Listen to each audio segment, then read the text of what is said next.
महशुर में लब्बाई लब्बाई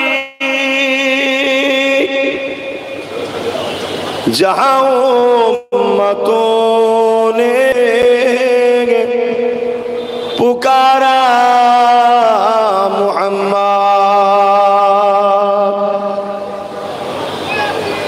शादाग़े महशुर में लब्बाई लब्बाई जहां उम्मतों ने पुकारा मोहम्मद हमें जानो दिल से प्यारा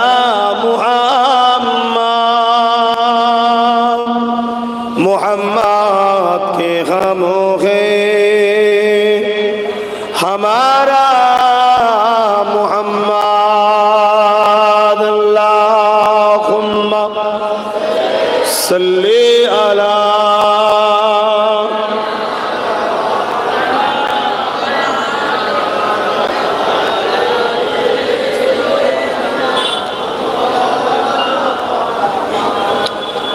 कलमे ला इलाहा इल्लल्लाह ला इलाहा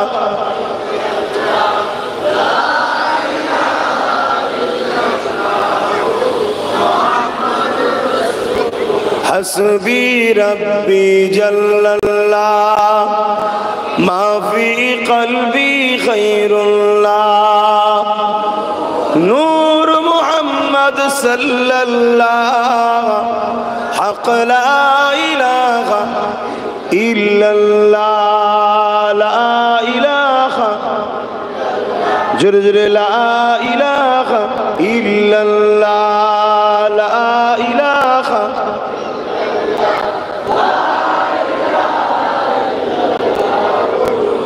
मुहम्मदुर रसूलुल्लाह अल्लाहुम्मा सल्ली अला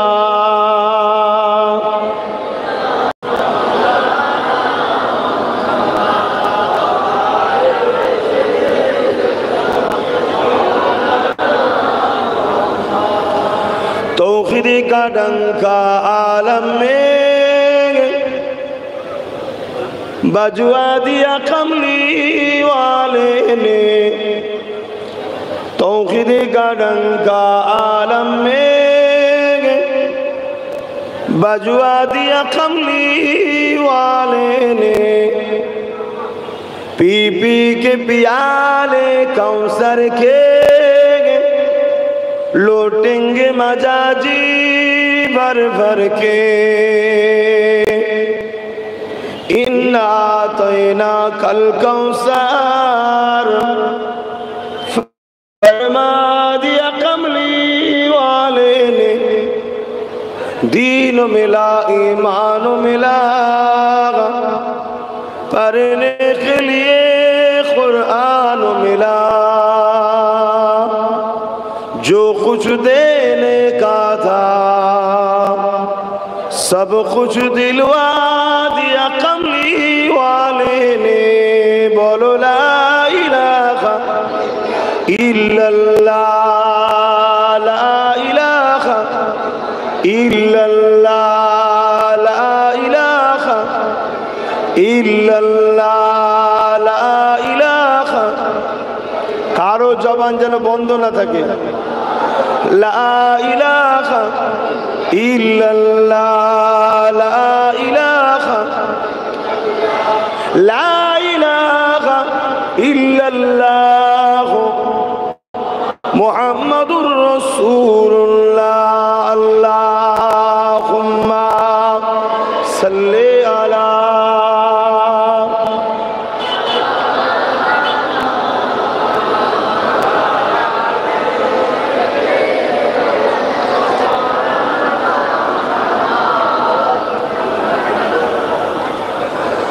وقال الله تعالى في كلام المسيح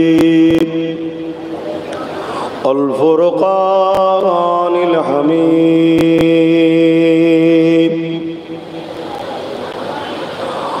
وما خلقت الجن والإنس إلا ليعبدون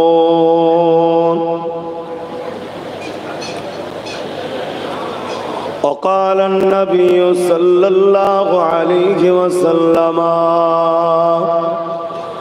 من أحب لله وأبغض لله وعاد لله ومنع لله فقد استكمل الإيمان।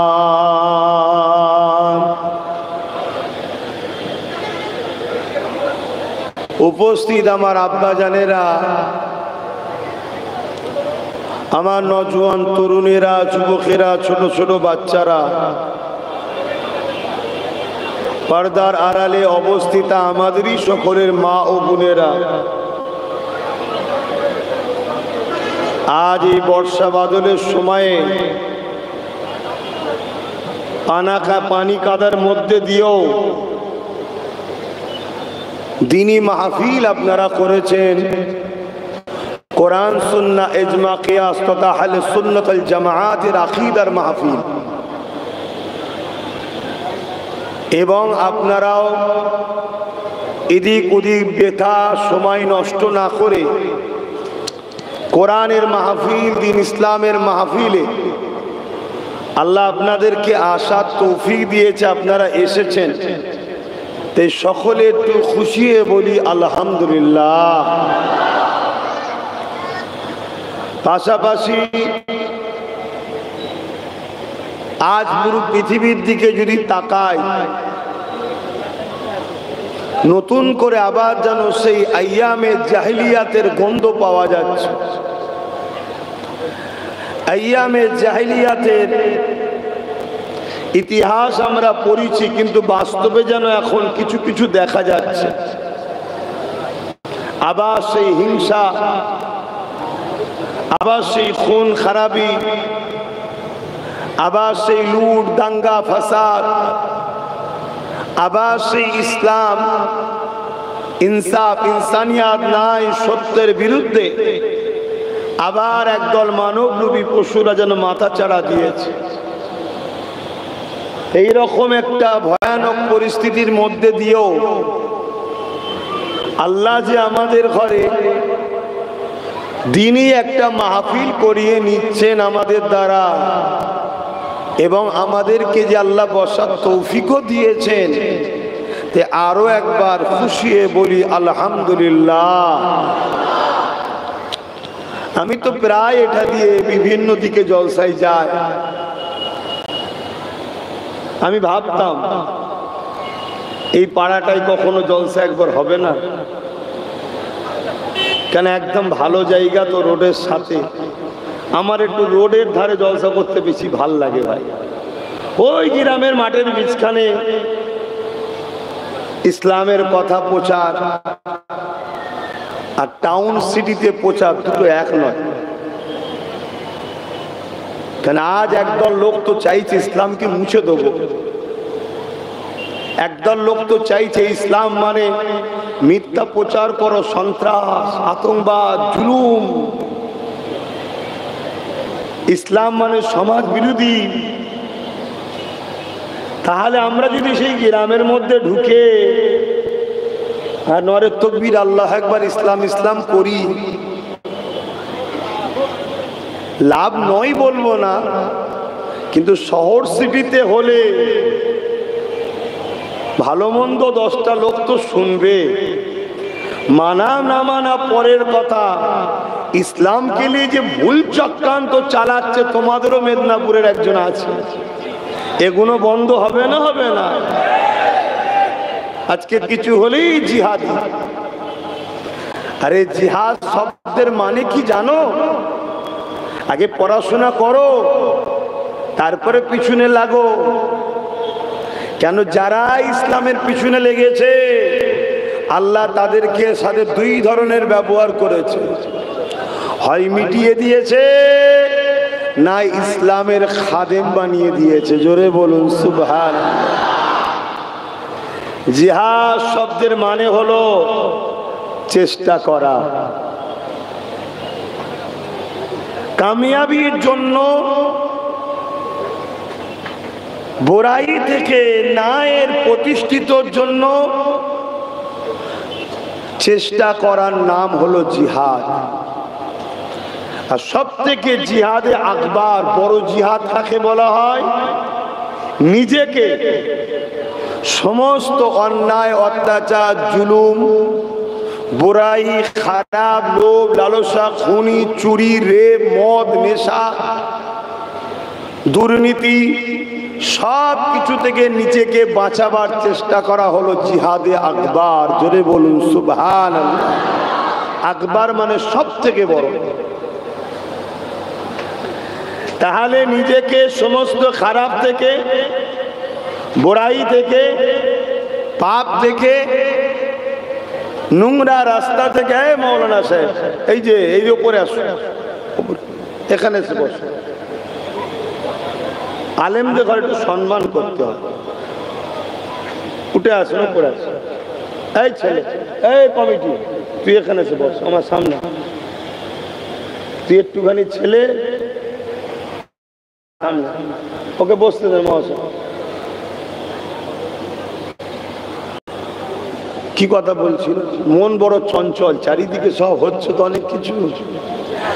হ্যাঁ, তাহলে সমস্ত অন্যায়, অত্যাচার, জুলুম, খারাপ জিনিস না দেখা, পরনারীর দিকে খারাপ নজরে না দেখা, অন্তর থেকেও খারাপ বাসনা না তৈরি করা, চুরি করব না, লুটবো না, জুলুম করব না, দেশের ক্ষতি করব না, নেশা করব না, গালিগালাজ করব, এক কথায় সমস্ত খারাপ থেকে নিজেকে বাঁচাবার চেষ্টা করাটার নাম হলো জিহাদে আকবার। তাহলে আমরা জিহাদ করব না, করব না?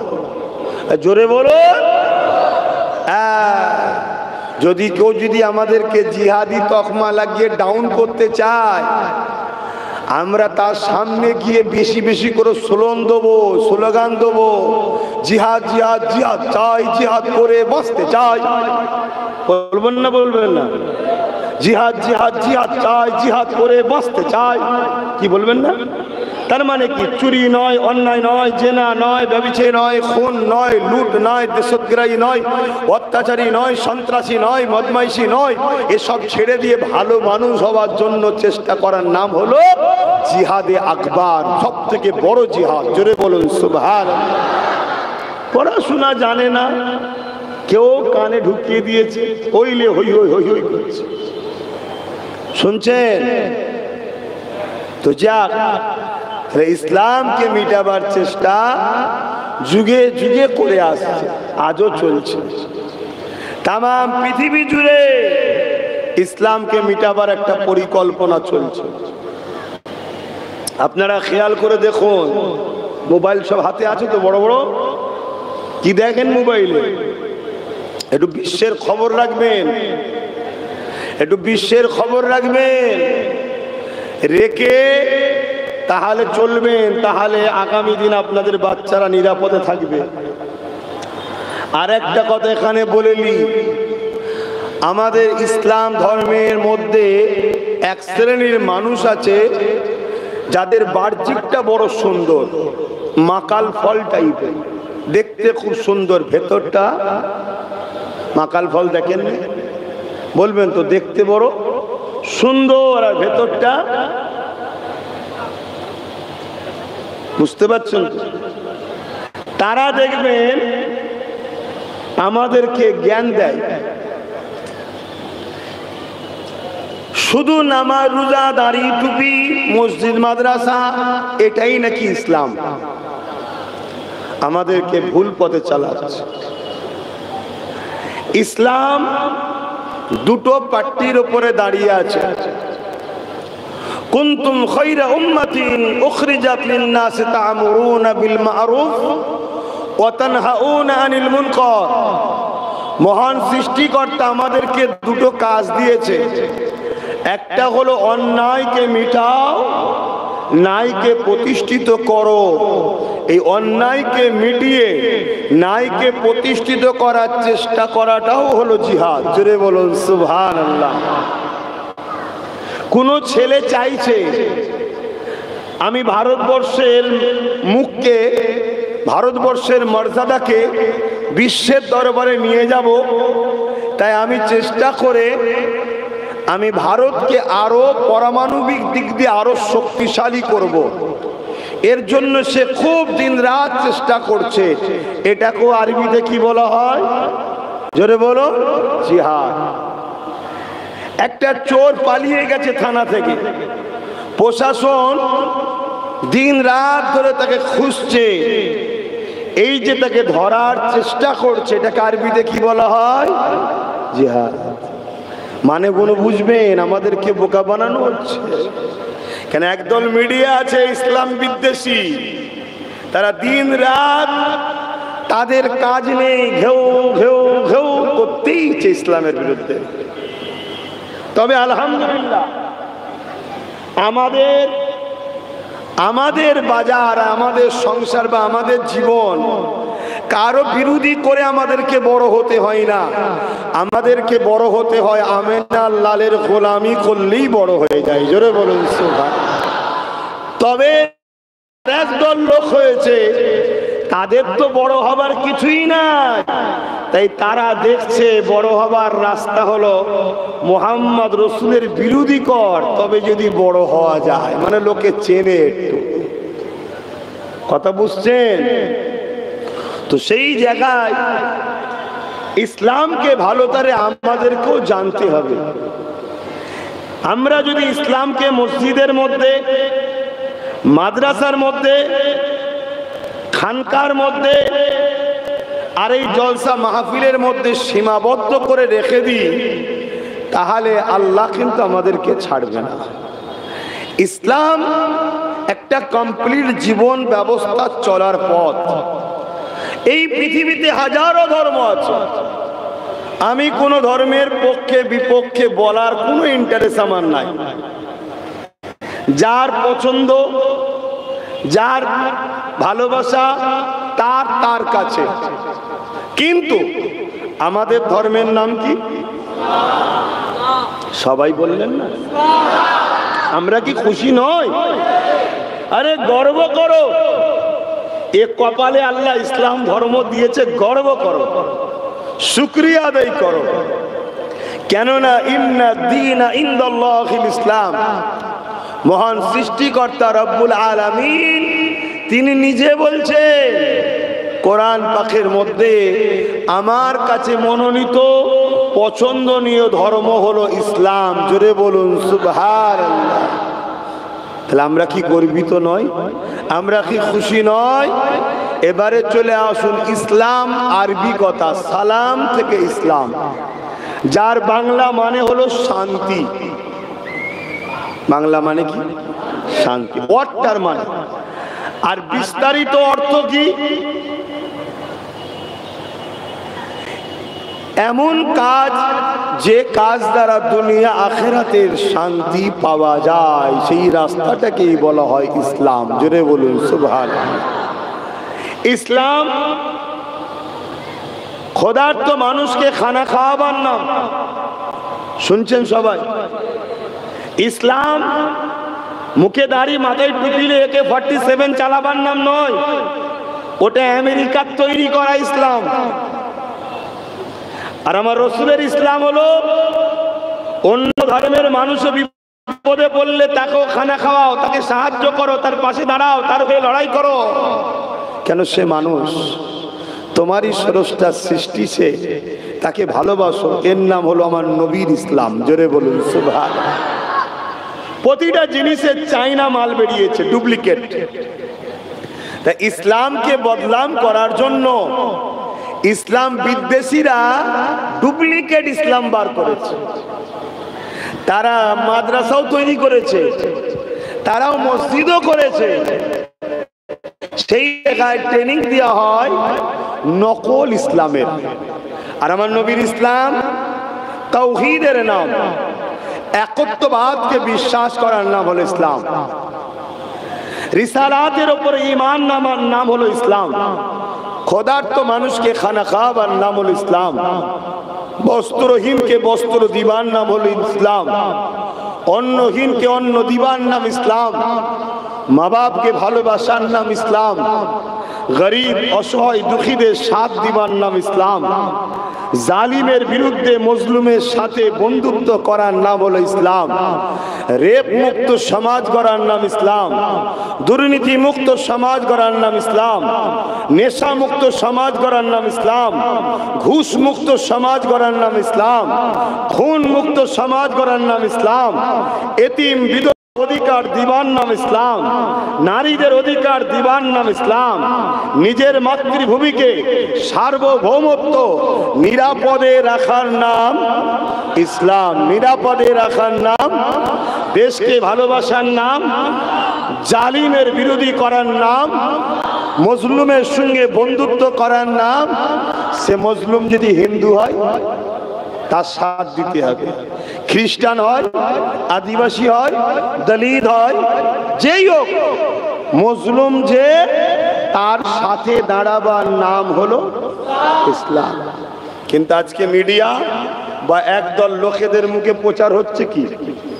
কেন কেন অনেকে তো এমনও প্রচার করে যে ইসলাম নাকি ১৫০০ বছরের। এই টপিকের উপর একটু আলোচনা হোক নাকি? সেই গ্যালারির বাইরে যারা আছেন কি বলছেন? এই বিষয়টা আলোচনা হোক, একটু জানা দরকার। আপনারাও অনেকে জানেন না, আমার কওমের লোকেরাই জানে ইসলাম নাকি ১৫০০ বছরের। অনেকে বলে হযরত প্রফেট মুহাম্মদ সাল্লাল্লাহু আলাইহি ওয়াসাল্লাম থেকে নাকি ইসলাম শুরু। এটা চরম একটা অসত্য মিথ্যা কথা। ইসলাম কবে থেকে শুনবেন না? বাকি কোন ধর্ম কবে থেকে আলোচনারও দরকার নেই, সমালোচনারও দরকার নেই। আমরা ওই স্কুলের লোক নয়। আমরা আমার মাকে নিয়েই বড় খুশি, আমরা আমাদের বাপকে নিয়েই বড় খুশি। পরের বাপ মার পিছনে লাগা আমাদের অভ্যাস। জোরে বললেন না কেন? হ্যাঁ, কেন? আলহামদুলিল্লাহ আমরা শ্রেষ্ঠ মা বাপ পেয়েছি। কি চলে আসেন, কোন বাপ মার কথা বলছি এবারে আসেন। এই পৃথিবী নামক গ্রহটাকে মহান সৃষ্টিকর্তা সৃষ্টি করেছেন মনুষ্য জাতির পরীক্ষার সেন্টার হিসাবে।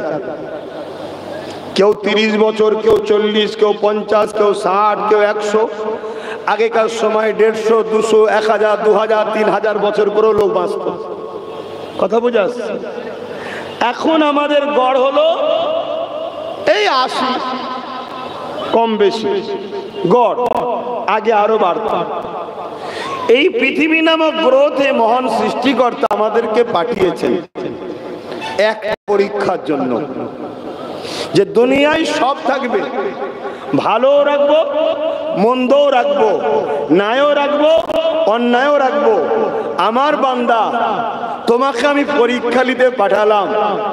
তুমি আমাকে যদি ভালোবাসো, এই পৃথিবীর নোংরা সবকিছু থাকার মধ্যে দিয়ে যে কোনো ভালো সেগুলোকে গ্রহণ করে আমার খুশির জন্য সব অন্যায়কে ছাড়তে পারো কিনা দেখবো।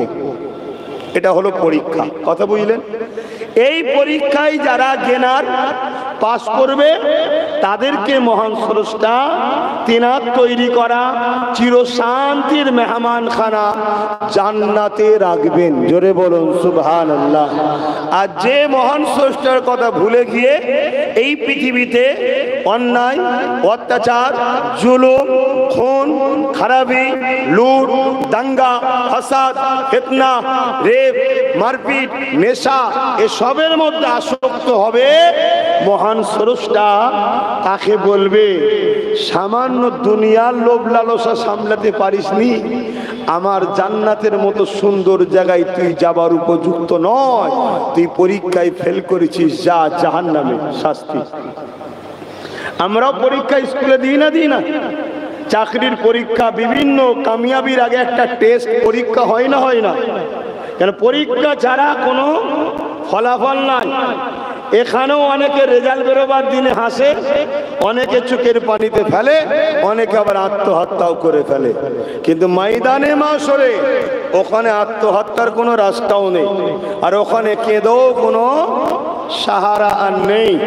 কেননা ওখানে আল্লাহ তার জন্য যেটা ফয়সালা করবে সেটাকে রদ করার কারো ক্ষমতা নেই। এখানে আল্লাহ ছাড় দিয়েছে, ছেড়ে দেয়নি। যেমন ইসলাম নিয়ে আজ দুই শ্রেণীর লোক ইসলামের উপরে আঘাত করছে। এক প্রকাশ্য দুশমন, যাদের ভয় হয় ইসলামের সত্য আলোর কাছে তাদের মিথ্যা 2 নম্বরই ধান্দা বন্ধ হয়ে যাচ্ছে, তাই তারা ইসলামকে বড় ভয় করে মিটাতে চায়। দ্বিতীয় নম্বর হলো মুসলিম সুরাতে দাড়ি টুপির আড়ালে পীর পীরজাদা মুফতি মাওলানা মুসলমান দাবি করে ওই প্রকাশ্য দুশমনদের ডলার নিয়ে অর্থ নিয়ে ইসলামের গোড়া কাটছে। এই দুই ধরনের দুশমন ইসলামে আছে। তবে মনে রাখবেন, প্রকাশ্য দুশমন যুগে যুগে ছিল, তাদের হাতে যতই ক্ষমতা থাকে না কেন মিটেছে তারা। ইসলাম বিজয় যুগে যুগে লাভ করেছে, জোরে বলুন সুবহানাল্লাহ। কিন্তু মুসলিম সমাজ ইসলামের মান্যওয়ালাদের বড় ক্ষতি হয়েছে ওই মুনাফিক গাদ্দার মুসলমানদের জন্য। আমার আজ বুঝছেন তো কোন দিকে যাচ্ছি? ভূমিকাটা প্রথম শুনেলেন, তারপরে টানটুনো হবে, চিন্তার কোনো কারণ নেই। আল্লাহ দিয়েছে যখন কেন ব্যবহার করব না? অনেকে দেয় না, হিংসা করে বলে আমি টানটুনের বক্তা নয়। তুই দিলে তুইও চালাতিস, খোদা মেরে দিয়েছে তাই পারিস নি, এখন ক্রিটিসাইজ করা উচিত নয়। আমি যদি এই যুবকটা দিলে মোহাব্বতের আওয়াজ দিয়ে যদি ওকে ইসলামমুখী করতে পারি, ওই চেষ্টাটাও বৈধ, হালাল। ধরে বলুন সুবহানাল্লাহ। হযরতে দাউদ আলাইহিস সালামকে আল্লাহ এত সুন্দর এলহাম সুর দিয়েছিলেন, উনি যখন আল্লাহর কোরআন তেলাওয়াত করতেন, সাগরের মাছগুলো সব কিনারা ধারে চলে এসে হুজুরে, এই বাবু গরম করে বসো, একটু কষ্ট হচ্ছে জানি, আমারও কষ্ট হচ্ছে, তুমি তো চুপ করে বসে আছো, কি বেকার, কিছু কাজের নাই, গরম হাওয়া মাছগুলো চলে আসতো। তবে মনে রাখবেন, আমার নবীর থেকে সুন্দর নয়। হ্যাঁ, সব জায়গায় শ্রেষ্ঠ মুহাম্মদ রাসূল, জোরে বলুন সুবহানাল্লাহ।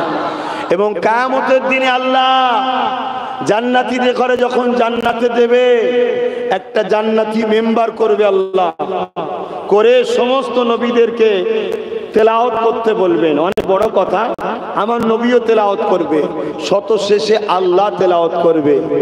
এত সুন্দর আল্লাহর বাণী, আহা, পড়লেই যদি এত মজা লাগে, তিনার কণ্ঠে, কুদরতি কণ্ঠে, শুনলে কেমন হবে বলেন তো? বলা যাবে না বাপ।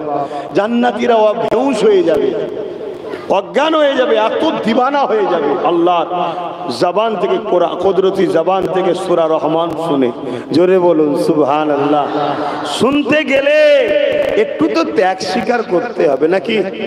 কিছু পেতে গেলে कुछ पाने के लिए कुछ खोना तो पड़ता है, ताई तो नहीं? अगर कोई सोचे दोनों जहां में हम बसाई लेंगे, ऐसा तो नहीं होने वाला है। खुदा ने फरमाया, जिसको हम आखिरात देंगे उसको हम दुनिया नहीं देंगे, जिसको हम दुनिया दे दिए उसके लिए आखिरात बंद है। তা আল্লাহর জন্য তোমাকে তো কিছু ত্যাগ স্বীকার করতে হবে, তবে তো আখিরাতে পাবে। তবে গরিবরা ধনীদের থেকে 500 বছর আগে আল্লাহর জান্নাতে যাবে। জোরে বলুন সুবহানাল্লাহ। দেখো অন্যদিকে চলে যাচ্ছে। ইসলাম কবে থেকে? এই পৃথিবী নামক গ্রহতে সর্বপ্রথম একজন পুরুষ আর একজন নারীকে মহান স্রষ্টা পাঠিয়েছিলেন। পুরুষটার নাম হযরতে আদম আলাইহিস সালাম, নারীটার নাম হযরতে হাওয়া আলাইহিস সালাম। পৃথিবীতে এই দুজনের আগে কোন নারী কোন পুরুষ আসেনি। শুনছেন? এনারা দুজন জীবন ব্যবস্থা কি হবে সৃষ্টিকর্তা সেই গাইডলাইন দিয়েছিল, সেই গাইডলাইনটাও ছিল ইসলাম। জোরে বলুন সুবহানাল্লাহ। তাহলে পৃথিবীতে সর্বপ্রথম মানুষ বাপ আদম মা হাওয়া, তিনাদেরও ধর্ম ছিল ইসলাম। জোরে বলুন সুবহানাল্লাহ। কি করে বললাম? বাপ আদমও ছিলেন একত্ববাদের বিশ্বাসী, এক প্রভু, এক রব, এক খালেক। তিনি কে? আল্লাহ। মা হাওয়াও ছিলেন এক রবের বিশ্বাসী, তিনি কে? আল্লাহ। আরেকটু শুনলে খুশি হবেন, আমরা ভারতবর্ষের মুসলমান, আমরা বড় খুশনসিব। আমরা নিজেদের কপালকে নিজেরা ফাটাচ্ছি, ওটা আলাদা বিষয়, কিন্তু ভারতের মুসলমান আমরা বড় সৌভাগ্যবান। কেন? ডাইরেক্ট জান্নাত থেকে বাপ আদম সাল্লাম আমাদের ভারতবর্ষ হিন্দুস্তানে এসেছিলেন। জোরে বলুন সুবহানাল্লাহ। सारे जहां से अच्छा हिंदुस्तान हमारा, क्यों सारे जहां से अच्छा हिंदुस्तान हमारा? इसीलिए सारे जहां से अच्छा हिंदुस्तान हमारा। हर इंसान का अव्वल पिता बाप आदम इस हिंदुस्तान में डायरेक्ट जन्नत से तशरीफ ले आए हैं, लिहाजा हिंदुस्तान के साथ जन्नत की डायरेक्ट कनेक्शन है। बोलिए सुभान अल्लाह, और ऊंचा बोलिए सुभान अल्लाह। और एक खुशी की बात है, बाप आदम जब हिंदुस्तान में तशरीफ लेके आए थे, बाप आदम की पसीने में नूरे मोहम्मद सल्लल्लाहु अलैहि वसल्लम हमारे हिंदुस्तान में आए थे। बोलिए सुभान अल्लाह, और ऊंचा बोलिए अल्लाह। कोई माँ का लाल नहीं है हिंदुस्तान हमको हटा सके, हिंदुस्तान से हमको भगा सके, कोई माँ का लाल नहीं है। ये हमारे बाप का मुल्क है, ये हमारे अव्वल सबसे पहले जो बसार इंसान आए हैं वो आदम सफीउल्लाह, हिंदुस्तान उनका मुल्क है। और माँ হাওয়া আমার নবীর দেশ জাজিরাতুল আরব ওখানে এসেছিলেন। জোরে বলুন সুবহানাল্লাহ। হিন্দুস্তানে ইসলাম কবে থেকে বলবেন? তাই তো বললাম। খুব ইসলামকে কাটি দেওয়া হচ্ছে, জানা দরকার আছে না? না। এবারে চলে আসেন ইসলামের বিরোধী করার। এত চক্রান্ত কেন? মনে রাখবেন, ইসলাম শুধু দাড়ি টুপি নামা রোজার নাম নয়। ইসলাম অন্যায়কে মিটাবার নাম, ইসলাম ক্ষুধার্ত মানুষকে খানা দিবার নাম, ইসলাম জুলুমকে মিটে না ইনসাফ সাম্য প্রতিষ্ঠিত করার নাম হলো ইসলাম। এই পৃথিবীতে একদল লোক রয়েছে যারা ক্ষমতার জোরে মানুষের প্রভু হবার স্বপ্ন দেখে। যেমন পূর্বেও ছিল নমরুদ যার নাম, ফেরাউন যার নাম, সাদ্দাত যার নাম, এমন করে জিদ উতবা সাইবা আবু জেহেল যাদের নাম, এরা ক্ষমতার জোরে মানুষের প্রভু সাজতে গিয়েছিল। কিন্তু যুগে যুগে আল্লাহ পাক ইসলামের মধ্যে নবী রাসূলদেরকে পাঠিয়ে দিয়ে ইসলামের আলো মানুষের কাছে পৌঁছে দিয়েছে। এই ইসলামের আলোতে ওই সমাজের পাওয়ারের জোরে যারা মানুষের প্রভু হবার স্বপ্ন দেখেছিল, তাদের স্বপ্নগুলো চূর্ণ বিচ্ছিন্ন হয়ে গিয়েছে। তাই সেই দিন থেকে যুগে যুগে যুগে যুগে ক্ষমতাশালীরা, প্রভাবশালীরা, সমাজ বিরোধীরা, মানবরূপী পশুরা, সারাবিরা, এমন করে মা বাপকে যারা সম্মান করতে চায় না, নারীদেরকে যারা সম্মান করতে চায় না, যারা নারীদেরকে ভোগের পাত্রী বানাতে চায়, এই ধরনের মেন্টালিটির মানুষেরা তারা যুগে যুগে যুগে ক্ষমতা জোরে মানুষের প্রভু আবার স্বপ্ন দেখে। তারা কোটি কোটি টাকা খরচ করে গরিব ছেলেদের ব্রেনকে ওয়াশ করে তাদেরকে ভিক্ষা শুরুবর্ত দিয়ে তাদের দ্বারা দুনিয়ার জমিন থেকে ইসলামকে মুছে দিবার চেষ্টা করেছে। কিন্তু মনে রাখবেন, যতবারই যারাই মুছতে গেছে আমার আল্লাহ তাদের নাম নিশানা মুছে দিয়েছে। কি অসুবিধা হচ্ছে? ইসলামের বিরোধী করার কারণটা বুঝতে পারছেন তো নাকি? কিন্তু বাবা, ইসলামের সব থেকে বড় চরম দুশ্মন ফেরাউন, নমরুদ, সাদ্দাত, আবু জেহেল, উতবা, সাইবা, এরা তো ছিল জানি। এদের থেকেও ভয়ানক দুশ্মন হলো মুসলিম সুরাতে এদের অর্থে ভেতরে ঢুকে যারা আমাদের গোড়া কাটে। শুনছেন তো নাকি? একটা ঘর খুব সেফটি ভাবে সিকিউরিটি দিয়ে তালা দিয়ে আছে, যদি এই ঘরের মধ্যে কোনো গাদ্দার না থাকে এই ঘরে কখনো চুরি করা সম্ভব। গাদ্দার কি করে, রাত্রি সবাই যখন ঘুমিয়ে পড়ে ও সেটিং থাকে বাইরের দুশ্মনের সাথে, তাকে দরজা খুলে দেয়। সে ভেতরে ঢুকে কি করে, যে দরজা খুলেছে তাকেও দুমদাম পিটে দিয়ে, একটা না পিটলে ধরা পড়ে যাবে, তো দুমদাম পিটিয়ে দিয়ে সব কিছু চুরি করে নিয়ে চলে যায়। যাবার পরে কিন্তু ওর হিস্সা, ওর ভাগটা ঠিক চলে আসে। এই বুঝতে পারছেন? তো এই রকম যারা যুগে যুগে একদল গাদ্দার ছিল, যারা যুগে যুগে আমার ইসলামের লেবাসে, ইসলামের সুরাতে মুসলিম রহনুমা হয়ে আমার জাতকে যুগে যুগে ধোঁকা দিয়েছে। এই গাদ্দারকে চিনার কয়েকটা পয়েন্ট আছে। নাম্বার 1, তারা সব কিছুর কথা তোমাকে বলবে, শুধু রসুল থেকে তোমাদেরকে সরাতে চাইবে। শুনছেন তো নাকি? নবীর প্রেম, নবীর আদব, নবীর তাজিম, নবীর সম্মান এসব তোমাদেরকে দিতে চাইবে না। শুনছেন? এ একটা নমুনা। দ্বিতীয় নম্বর, এই গাদ্দারদের নমুনা হলো এটাই, শাসক যদি ইসলাম বিদ্বেষী হয়, অত্যাচারী যদি হয়, তার সাথে এই গাদ্দারদের সুসম্পর্ক থাকবে। শুনছেন আমার কথা? আমি কি আপনাদের ক্ষতি করছি না সজাগ করাচ্ছি? জাগাচ্ছি, জাগাচ্ছি। 50 বছর ধরে এক জায়গায় বসবাস করছে। কত বছর? 50। তিল তিল করে 2 তলা 3 তলা বাড়ি করেছে, গাড়ি করেছে, কারখানা করেছে, মসজিদ করেছে। কত বছর ধরে? 50 বছর। গত 2 সপ্তাহ কি 3 সপ্তাহ হলো কম বেশি পুরো এলাকার প্রায় 15-20 হাজার বাড়ি ভেঙে চুরে সব তছনছ করে দিল। কেন? না এরা নাকি বিদেশি। বিদেশি নয়, মুসলমানটাই। আমি কি বুঝাচ্ছি? শুনছো?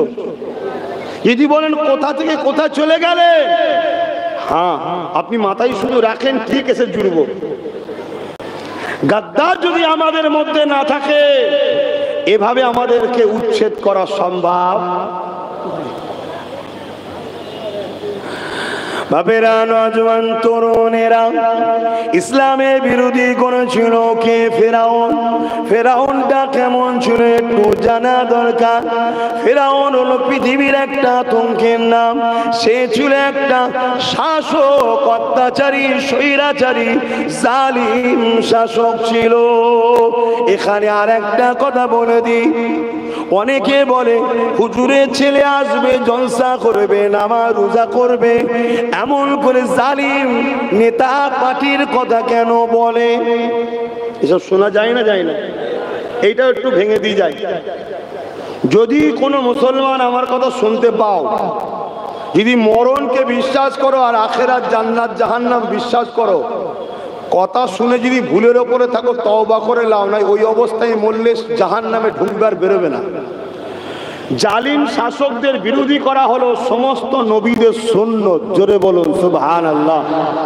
হাত্তাকে আমার নবী, নূর নবী, দয়ার নবী, হায়াতুন নবী, মেরাজ ওয়ালা নবীর সুন্নাত হলো জালিম শাসকদের বিরোধী করে মজলুম মানুষকে নিরাপত্তা দেওয়া। জোরে বলুন সুবহানাল্লাহ।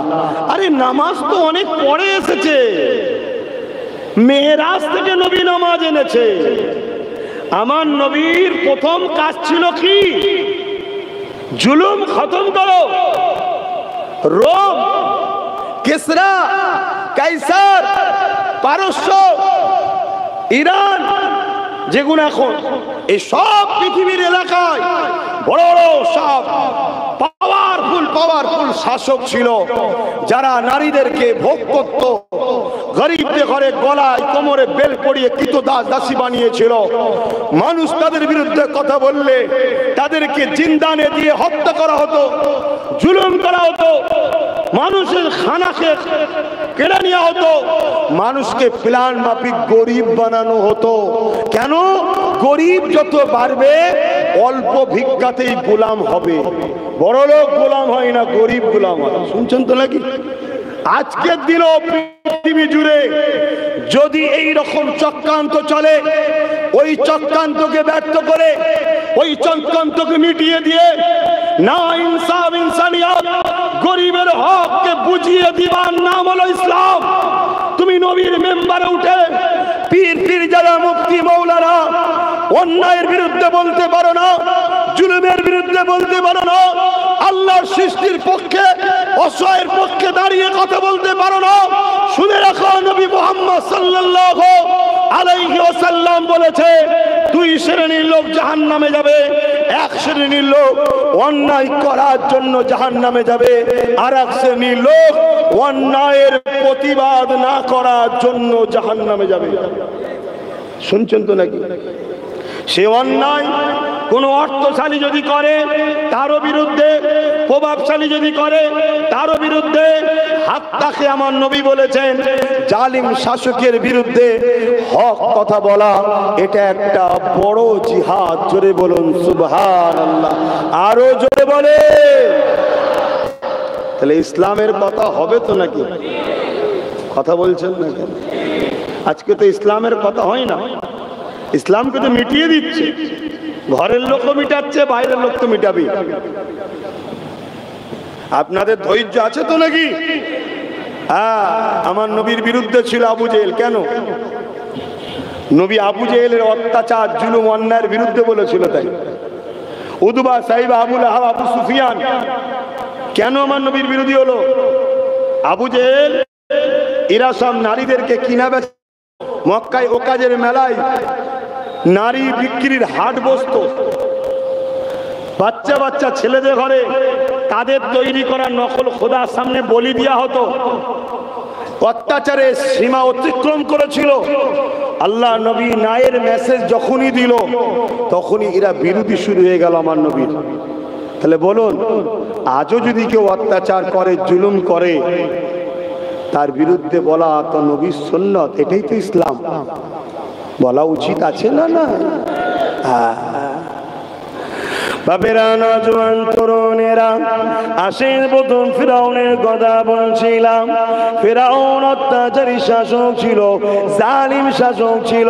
সে প্রথমে ছোটখাটো এলাকায় চুরি করে বেড়াতো, তারপরে একটা গ্যাং তৈরি করলো, সেই গ্যাং দ্বারা এলাকায় মস্তানি করতো, তারপরে মানুষের কাছে হুমকি দিয়ে পয়সা দেয় তোলা খুলতে লাগলো, তারপরে আর একটু ক্ষমতা শুনে বসলো। এইভাবে সে মিশরের রাজা হয়ে গেল। এ যুবকেরা, আল্লাহ ছাড় দেয়, ছেড়ে দেয়নি। এত অত্যাচার ফেরাউন করেছিল, এত জুলুম ফেরাউন করেছিল, তার অত্যাচারে পুরো মিশরের মানুষ অতৃষ্টিত হয়ে গিয়েছিল, সবাই নাজেহাল হয়ে গিয়েছিল। বিশেষ করে বনি ইসরাইল যারা বড় গরিব ছিল, দুর্বল ছিল, তাদের পেটিগুলোকে এমন করে ফেরাউনের সৈন্য সামন্তরা তাদের চেহারা ভোগ করে বেড়াতো। এ যুবকেরা যদি কেউ ফেরাউনের বিরুদ্ধে আওয়াজ তুলত, ফেরাউন তাকে কঠিনতম শাস্তি দিয়ে তাকে মৃত্যুদণ্ড দিয়ে হত্যা করে দিত। এই অত্যাচারের নাম পৃথিবীতে ছড়িয়ে গেল, মানুষ হাহাকারে পড়ে গেল, কি করে রাত থেকে বাঁচা যায়। এ যুবকেরা, তরুণেরা, বাপেরা এই অত্যাচারী শাসকের সাম্রাজ্য ধ্বংস করে মানুষকে নিরাপত্তা দিবার জন্য আল্লাহ পাক হযরত মুসা আলাইহিস সালামকে পাঠিয়েছিলেন। ওই পাকাটা আমার পায়ে কেন, ওইদিকে ঘোরাও তো। তাহলে যেখানে ফেরাউন আসবে সেখানেই মুসা আল্লাহ পাঠাবে, বুঝছেন তো নাকি? বড় ফেরাউন মুসা নবী এসেছেন। আজ যদি ছোট ছোট ফেরাউন আসে, মুসা নবীর ভালোবাসার লোক আসবে না? আসবে না? জোরে বলেন, আল্লাহ পাঠাবে তো। এ নওজওয়ানেরা, এই ফেরাউন অত্যাচার করতে করতে লাস্টে এমন একটা জায়গায় পৌঁছে গেল। ফেরাউন কি করলো? নিজেকে খোদা দাবি করে ফেললো, এই খোদা দাবি করে দিল। এ যুবকেরা যে না ফেরাউনকে খোদা বলে মানবে, ফেরাউন তাকে হত্যা করে দিতে লাগলো। ফেরাউন তার উপরে জুলুম করতে লাগলো, ফেরাউন তার উপরে অত্যাচার করতে লাগলো। মানুষ নাচারে পড়ে ফেরাউনকে খোদা বলে এমন করে বেঈমান হতে লাগলো, আল্লাহর জাহান্নামী হতে লাগলো। আজকে আমার ভারতবর্ষে জোর করে মুসলমানদেরকে বেঈমান বানাবার পরিকল্পনা চলছে না চলে? বিভিন্ন রাস্তায় ধরে ধরে ইসলাম বিরোধী স্লোগান দিচ্ছে। যে না দেবে তাকে মারতে মারতে পিটিয়ে মেরে ফেলছে। সে যদি 80 বছরের মুরব্বী হয় তারও দাড়ি ধরে মারছে। সে যদি ছোট বাচ্চা ছেলে হয় তাকেও মারতে লেগেছে। কারণ আজকে আমার দেশেও ছোট ছোট ফেরাউন বেরিয়েছে। এ যুবকেরা, তাহলে আমাদের করো মুসা নবীর অনুসরণ করে এই ফেরাউনদের বিরুদ্ধে লড়াই করা দরকার আছে না? তুমি মুসলমান দাবি করো, ইসলাম বোঝো না? হুজুরের ছেলে কেন বলবে? হুজুরের ছেলে মৌলানা মুফতিরা বলবে না তো কারা বলবে? ঘুষখোর, সুদখোর, জিনাখোর, ব্যভিচারীখোর, সমাজ বিরোধী, গরিবের উপরে অত্যাচার করা, গরিবের সম্পদ ঝেড়ে খাওয়া, তারা বলবে নাকি? ইসলামের কথা তো আলেম উলামা হুজুররাই বলবে, আর ইসলামে যা আছে সবটা বলবে। বলুন তো ইসলামে নাই কোনটা? ইসলামে নাই কোনটা? তাহলে ইসলামে যখন সব আছে, সমাজনীতি, অর্থনীতি, রাষ্ট্রনীতি, রাজনীতি, এডুকেশন নীতি, সম্প্রীতি নীতি, মানববন্ধন নীতি, ধর্মনীতি, সবটা ইসলামে আছে না? আওয়াজ দেবেন, মুখ বন্ধ করে থাকবেন না। বুবা শয়তান করে আল্লাহ কিয়ামত দিন তুলবে যে জবানে কথা দিয়েছিলাম আমার দিনের জন্য হক কথা বলতে পারলি না। বলুন ইসলামে আছে না? না। মুসা আলাইহিস সালাম কে আল্লাহ পাঠিয়েছিলেন। এর আগে আরেকটা কথা বলে দিই, মুসা নবী এই যে আসবে, ফেরাউনকে একজন জানিয়েছে তৎকালীন সময় তারা ঠারা দেখে কি সব করতো। কথা বুঝে আসছে যে একজন বাচ্চা আসছে, সে তোমার রাজত্ব মিটিয়ে দেবে। শুনছেন তো নাকি? একটা বাচ্চা আসছে তো তোমার রাজত্ব মিটিয়ে দেবে। ফেরাউন ভয়ে টেনশনে পড়ে গেল। একটা বাচ্চাকেই ভয়, যেমন আমাদের মহিলা ফেরাউন একজনকেই ভয়, ওইদিকে ৭৭টা রয়েছে ভয় নেই, একটাকেই ভয়। এর পিছনে কি করে লাগা যায় দেখ। কথা বুঝছেন না? বলি মহিলা ফেরাউন ভয় লাগছে নাকি আপনার? হক কথা বলতে শেখো। ফেরাউন জুলুম করেছে, ও জুলুম করেছে। তো যাই হোক, ফেরাউন কি করলো, প্রতিটা বাড়ির দরে দরে দুটো করে সব প্রশাসন দাঁড় করে দিল, পুলিশ, যে ভাষা আপনারা বুঝবেন, দাঁড় করিয়ে দিয়েছে। কি, পুত্র সন্তান জন্ম হলেই কতল করো। 12,000 শিশু বাচ্চাগুলোকে ফেরাউন কতল করেছে নিজের গদিকে টিকাবে বলে। নিজের গদিকে টিকাবার জন্য বাচ্চাদেরকে হত্যা যারা করে তারা কি, বলুন বলুন। গত 2 দিন না 3 দিন আগে 9 বছরের একটা বাচ্চাকে বোম মেরে যারা হত্যা করলো তারা কে? তাহলে মিলছে না মেলে? তোরা তোদের হারামের সাম্রাজ্য তৈরি করছিস, করকে যা, মানুষকে বাঁচার অধিকার দে। ফুটফুটে একটা বাচ্চা 10 মাস 10 দিন কষ্ট করে মা পেটে ধরে দুনিয়ার মুখ দেখলো, পড়াশোনা করছে, আস্তে আস্তে বড় হবে, সে কারো মা হবে, তার পেট থেকে সন্তান হবে, সে সন্তান দেশের বড় বিজ্ঞানী আবুল কালাম হতে পারে, পরবর্তীতে এরকম কিছু হতে পারে। তার স্বপ্নকে ভেঙে চুরমার করে দেয় যারা, তারা সন্ত্রাস ছাড়া দ্বিতীয় কিছু নয়। আর এই সন্ত্রাসকে যে মুসলমানরা বলে আমাদের, এ মুসলমান মুনাফিক বেঈমান ছাড়া দ্বিতীয় কিচ্ছু নয়। চলো তোমার মুফতি মাওলানা নিয়ে আসো, কি করে তোমায় বাঁচাতে পারে দেখি। এখনো সময় আছে, আল্লাহর গজবের হাত থেকে যদি বাঁচতে চাও তওবা করো, পরিবর্তন হও, আল্লাহর গজব আসবে। যাদের পিছনে তোমরা ছুটছো ওদের হাতে আল্লাহ তোমাদেরকে মিটিয়ে দেবে। তাই হচ্ছে, তাই হচ্ছে। আজকে আমার মসজিদ নিরাপদে নাই, আমার মাদ্রাসা নিরাপদে নাই, আমার কবরস্থান নিরাপদে নাই, আমার ঈদগাহ নিরাপদে নাই, আমার খানকা নিরাপদে নাই। যাদের জন্য আমরা সবকিছু করেছি তারাই দেখুন আজকে আমরা যে একটু নিজেরা ঘিরে রাখবো আমাদেরকেও রাখতে দিচ্ছে না। তাহলে ভাবুন এখনো সময় আছে।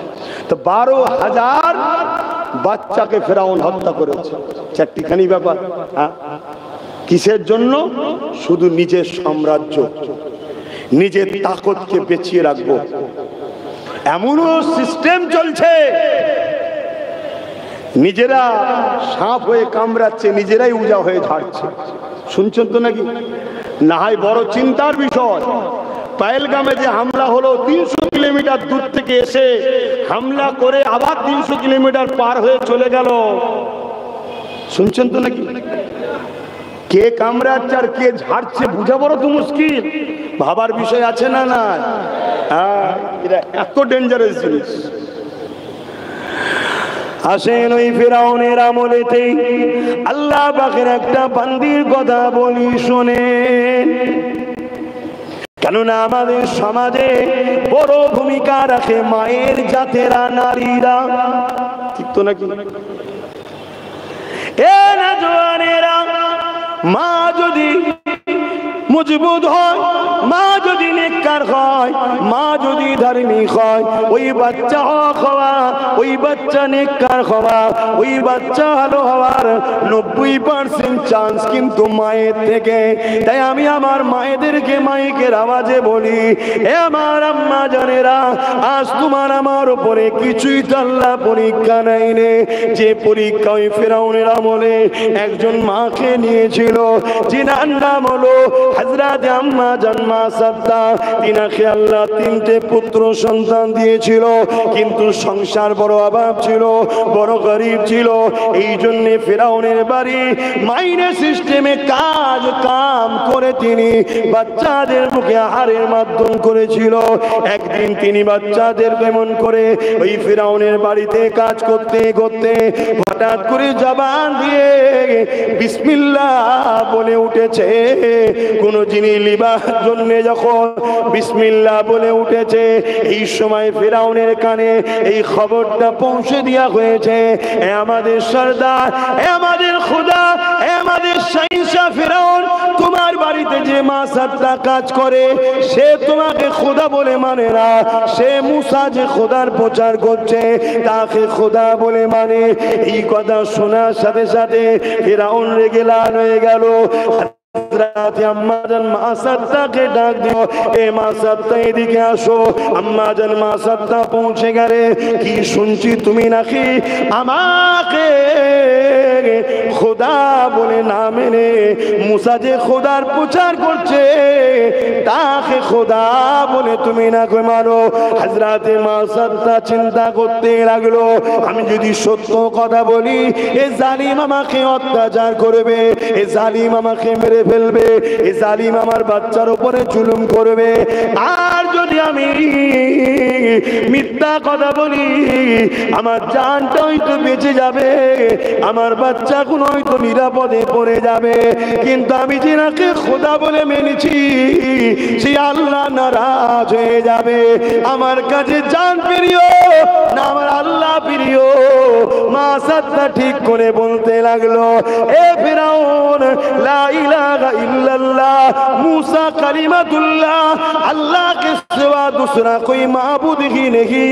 मूसा আল্লাহর প্রিয় রাসূল, আল্লাহ তিনার সঙ্গে কথা বলেছে, আমি সেই মুসার ঘোষণায় সেই আল্লাহকে মেনে নিয়েছি।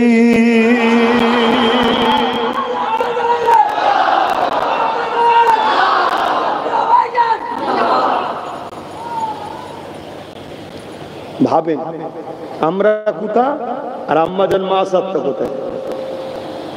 সেদিন হক কথা বললে জানে মেরে দেবে,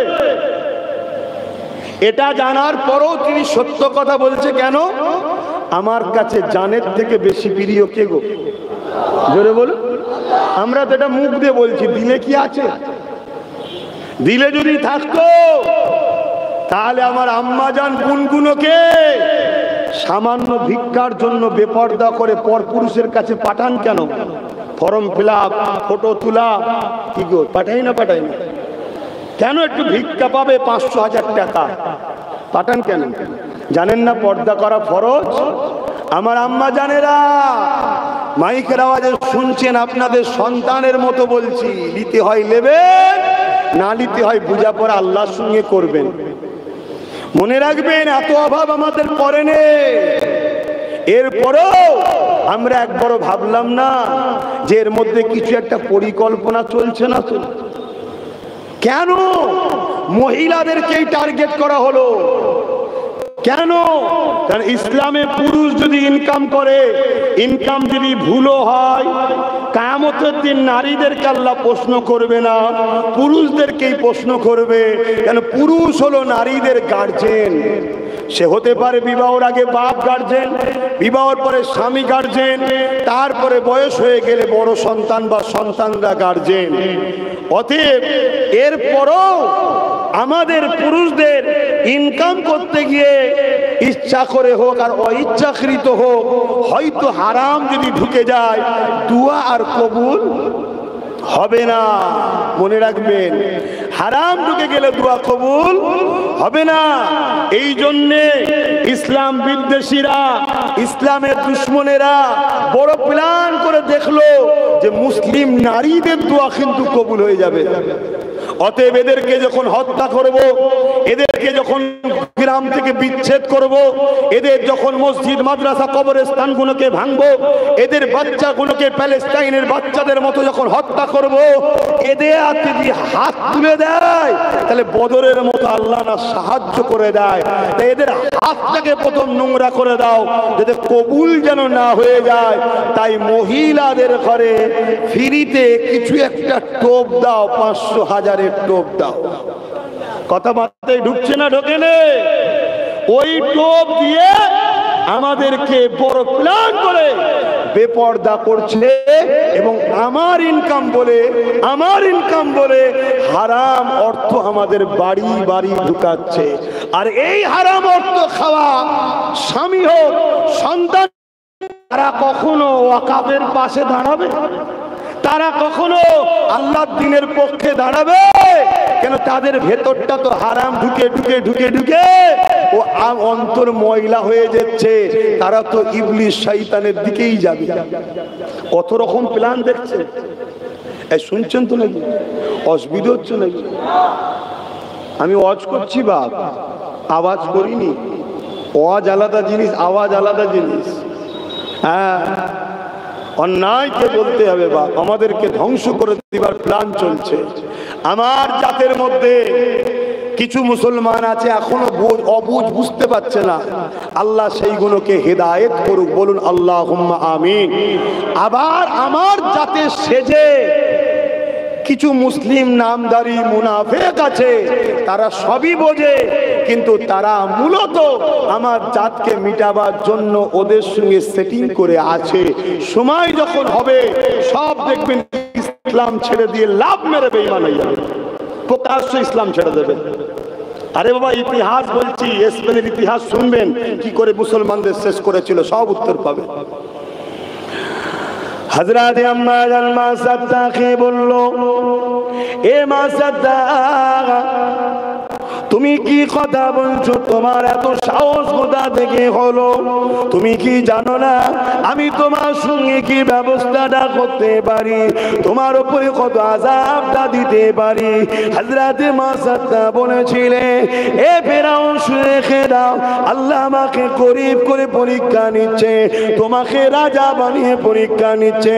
তোমার উচিত হবে জুলুমকে বন্ধ করে দিয়ে তোমার স্রষ্টা, যিনি তোমাকে দুটো হাত দিয়েছে, দুটো পা দিয়েছে, দুটো চোখ দিয়েছে, যিনি তোমাকে সহিংসা রাজা বানিয়েছে, সেই মহান আল্লাহকে তোমার উচিত হবে মেনে নেওয়া। মা সাদ্দার এই কথা শুনে ফেরাউন রেগে লাল হয়ে গেল, এত বড় কথা আমাকে মানিস না, উপরন্তু আমাকে বলছিস মুসার প্রচার করা আল্লাহকে মেনে নিতে, আমার কি অভাব আছে? আমি মুসার কথা মানতে যাব, আমার কোনো অভাব নাই, আমার কোনো বিমারও নাই। এ যুবকেরা কিতাবের মধ্যে রয়েছে ফেরাউনের বিমার হতো না, এই বিমার হওয়া এটা ভালো লক্ষণ, খারাপ নয়। কেন বিমার দিয়ে আল্লাহ তোমাকে আমাকে পরীক্ষা নেয়, বান্দা কতটা ধৈর্য সবর করতে পারে। আসেন এগিয়ে যায়, ফেরাউন তার সৈন্যদেরকে জানিয়ে দিল, বিশাল একটা কড়া জোগাড় করো, ওই কড়াতে তেল দাও আর আগুন দিয়ে তেলটাকে টকবক করে ফুটাতে লাগো। এই টকবক করে ফুটতে লেগেছে, এমন সময় ফেরাউন চলে আসলো, মা সাদ্দাকে এই জায়গায় হাজির করানো হলো, মা সাদ্দার তিনটে সন্তানকেও হাজির করানো হলো। এবার আম্মা জানেরা মন দিয়ে শোনেন, আজকে ঘুমাবেন, কালকে সূর্য উঠবে, আমি উঠবো কি কোনো গ্যারান্টি নাই, কে উঠবেন কোনো গ্যারান্টি নাই। এই দুনিয়া দুদিনের জিন্দেগির জন্য ইসলামের দুশ্মনদের সাথ দেবেন না, গুনার মাপ আছে, ইসলামের ক্ষতি করলে মাপ না, ইসলামের দুশ্মনকে শক্তিশালী করলে মাপ না। কেননা দিনের মতো সত্য হয়ে যাচ্ছে, ইসলামের দুশ্মনদেরকে চিনা যাচ্ছে, তাই বলে দিই সতর্ক, সাবধান হয়ে যায়। এ যুবকেরা, তরুণীরা, বাবেরা, ওই সময় মা সাদ্দাকে হাজির করিয়ে দেওয়া হলো, পাশে তিনটে বাচ্চাকে দাঁড় করানো হলো। এমন করে ফেরাউন বলতে লাগলো, এ মা সাদ্দা রে, তুই যদি চাস আমাকে খোদা বলে মেনে নে, তাহলে তোকে বাচ্চাদেরকে আজাদ করে দেবো, অনেক অর্থ দেবো, অনেক কিছু পুরস্কার তোকে দেবো। এ মা সাদ্দা, আর যদি না চাস, আমার কথা যদি না শুনি, এই গরম করার তেলে এক এক এক করে তোর বাচ্চাগুলোকে সব মেরে ফেলবো। শুনছেন? এই পরীক্ষায় আমরা পড়েছি, আমরা এই পরীক্ষায় পড়েছি। আমাদেরকে শুধু একবার যদি কেউ ফোন করে বলে, হ্যাঁ আব্বাস সিদ্দিকী জলসা শুনতে গেছিস, দাঁড়া তোর টোটোটা বন্ধ, ব্যাস আমরা ভাইকে গেছি। আল্লাহ তোমায় তো পরীক্ষা নিতে পারে, দেখি একে এক মাস না খাইয়ে এ হকের পক্ষে থাকে কি, পরীক্ষা নিতে পারে না? পারে না। আমার কম জলসা কেটেছে, আমার কম জলসা কেটেছে শাসকের লোকেরা, আমি হক কথা বলি, শুনছেন তো নাকি? আমাকে তো আল্লাহ পরীক্ষা নিচ্ছিল, দেখি এর জলসাগুলো কেটে কি করে। তারপরে কত কেস দিয়েছে, দেখি এ কি করে, কত জায়গার কত রকম অপমান, গালিগালাজ, কত কি করেছে, সবই আপনারা জানেন, সোশ্যাল মিডিয়া দেখছে তো নাকি? কেন আমি মনে করি এটা আবার আল্লাহ আমার পরীক্ষা নিচ্ছে। লাও পানিটা নিয়ে লাও আগে।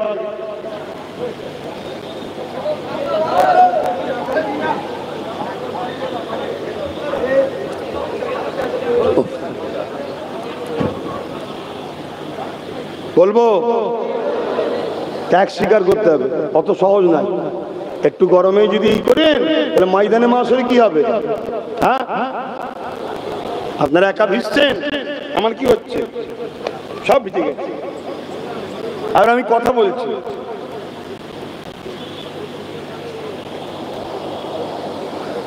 আল্লাহ আপনাকে পরীক্ষা নেবে। ভাই শুনছেন, মা বোন শুনছেন, পরীক্ষা নেবে। সন্তান দিয়ে কিনে নেবে, সন্তান দেবে না, গরিব করবে। বাচ্চার মুখে খাবার দিবার পাচ্ছেন না, বাচ্চা খিদেই কাঁদছে, আল্লাহ পরীক্ষা নিচ্ছে। দেখি আমার বান্দি হারামের রাস্তায় যায় কিনা। শুনছেন বাপ, তুমি মনে রেখে দিও, আমার আল্লাহ আমাদের জানের থেকেও আমাদের কাছে প্রিয়। জোরে বলুন সুবহানাল্লাহ। এটা হলো ঈমান। এটা যদি তোমার দিলে থাকে তাহলে তোমার জান যাই যাবে, আল্লাহ বিরোধী কাজে তুমি যাবে না। এটা হবে তোমার আদর্শ। আর এদিকে আম্মাকে কি পরীক্ষা নিচ্ছে? হযরতে মাসাদ তাম্মা বলছে, শোন জালিম ফেরাউন, তোর হাতে ক্ষমতা আল্লাহ দিয়েছে আর আমাকে আল্লাহ পরীক্ষা নিচ্ছে। তুই আমার 3টে বাচ্চা কেন, আমাকেও যদি মেরে ফেলিস আমি মরা পছন্দ করব, আল্লাহ রসুল ছাড়বো না। জোরে বলুন সুবহানাল্লাহ। এই ইতিহাসগুলো ইসলামের দুশ্মনরা জানে না, জানে না? জোরে বলুন। ওরা ডাইরেক্ট আমাদের ঘরে এইভাবে মারতে আর চাইছে না, কেন জানে এরা এত জেদি ধর্মের উপরে, এদেরকেও যদি জুলুম করা হয় এরা জান দিয়ে দেবে, ইসলাম ছাড়বে না। তাই প্ল্যান মাফিক প্রথম আমাদের ঘরে খাদ্যগুলো হারাম খাওয়াচ্ছে, খেয়ে খাইয়ে খাইয়ে আমাদের ভেতরটাকে ইসলামের দরদ থেকে আগে সরাচ্ছে, দুর্বল করছে। তাই তো আজকে আমরা ভয় খাচ্ছি। ভয় খাচ্ছে না, খাই না, সব ভয়ের মধ্যে রয়েছে। সবার কাছে একটাই কথা, সবই বুঝতে পারছি, কি করব যদি ডাকাত চলে আসে? বুঝছেন না, বোঝেন না? সবাই জানে। তাহলে ভয় খেয়েছি না খাইনি আমরা? এই ভয়টা আমাদের মধ্যে ঢুকানো হচ্ছে।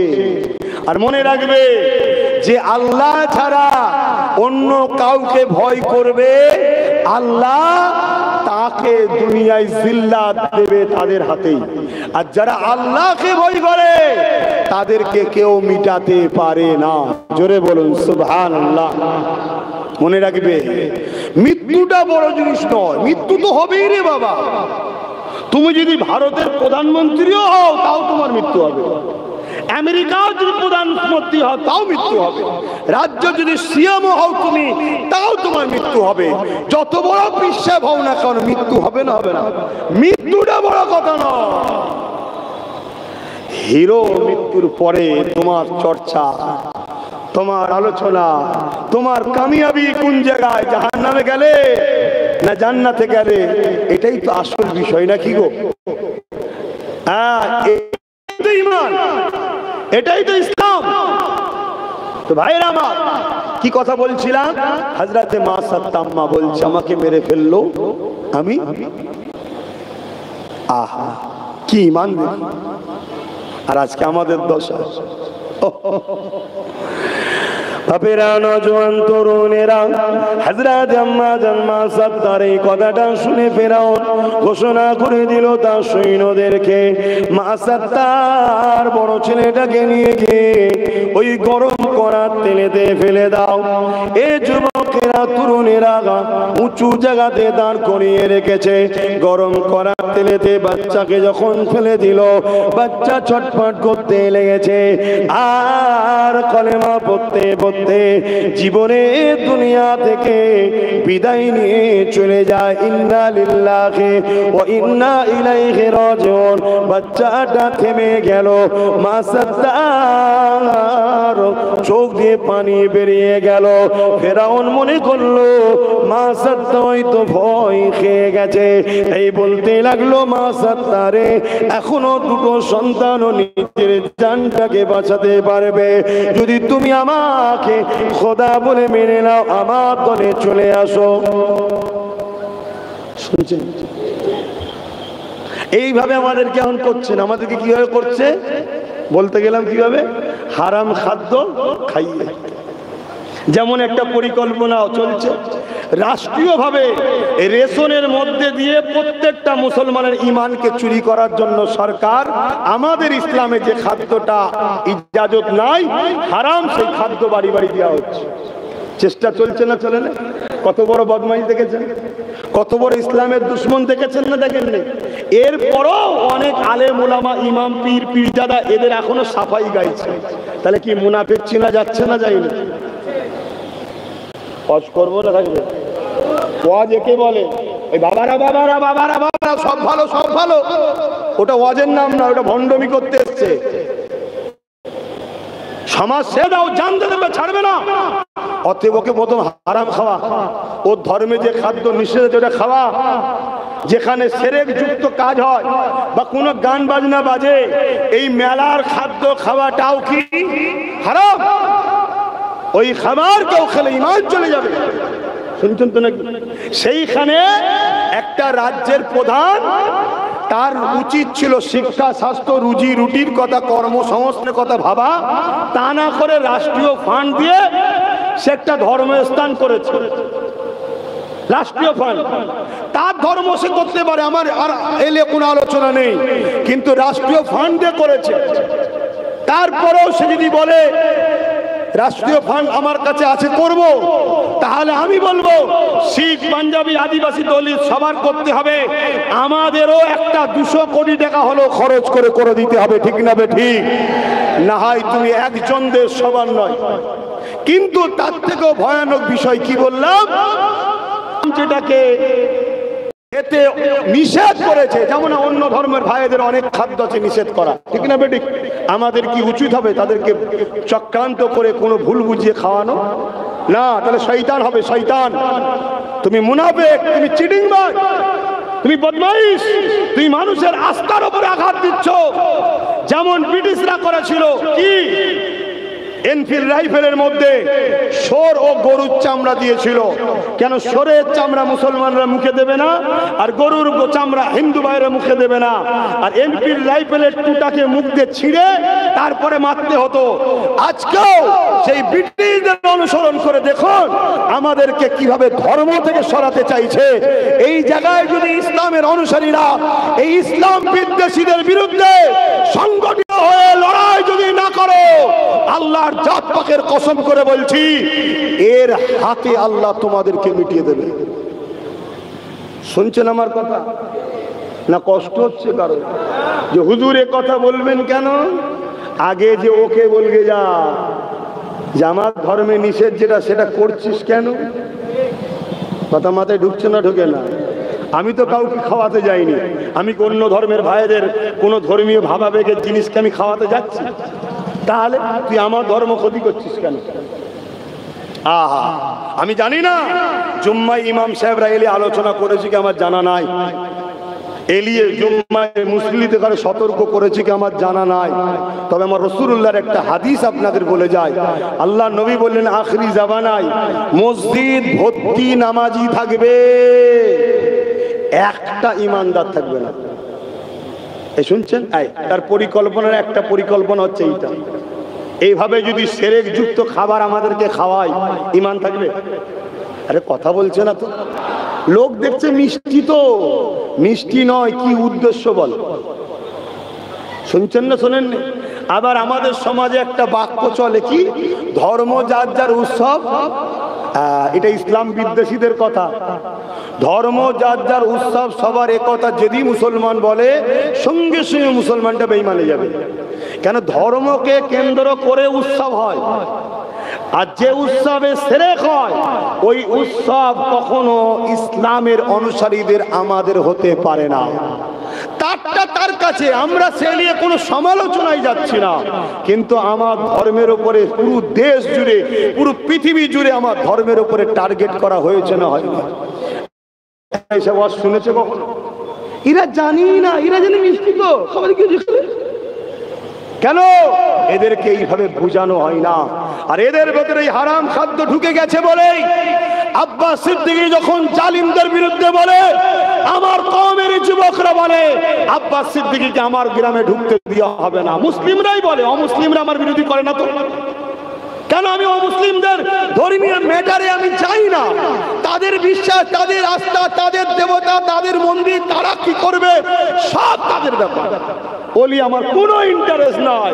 কিন্তু আমি যখন আমার দিনকে বাঁচাবার জন্য কথা বলি, তখন আমার কওমের ওই ছেলেগুলো আমার বিরোধী করে, যাদেরকে ইসলাম বিদ্বেষীরা অলরেডি হারাম খাদ্য তাদের ভেতরে ঢুকিয়ে দিয়েছে। শুনছেন? তারা আমাকে চিনতে পারছে না, কেন তাদের ভেতরটা ময়লা হয়ে গেছে। তারা আমার মসজিদের জন্য নাই, আমার মাদ্রাসার জন্য নাই, আমার নবীর দিনের জন্য নাই, তারা রয়েছে নবীর দিনের দুশ্মন বেঈমান নেতাদের জন্য। নবীর দিনের পক্ষে যে গোলাম কথা বলবে তার বিরুদ্ধে তো তারা তো বলবেই।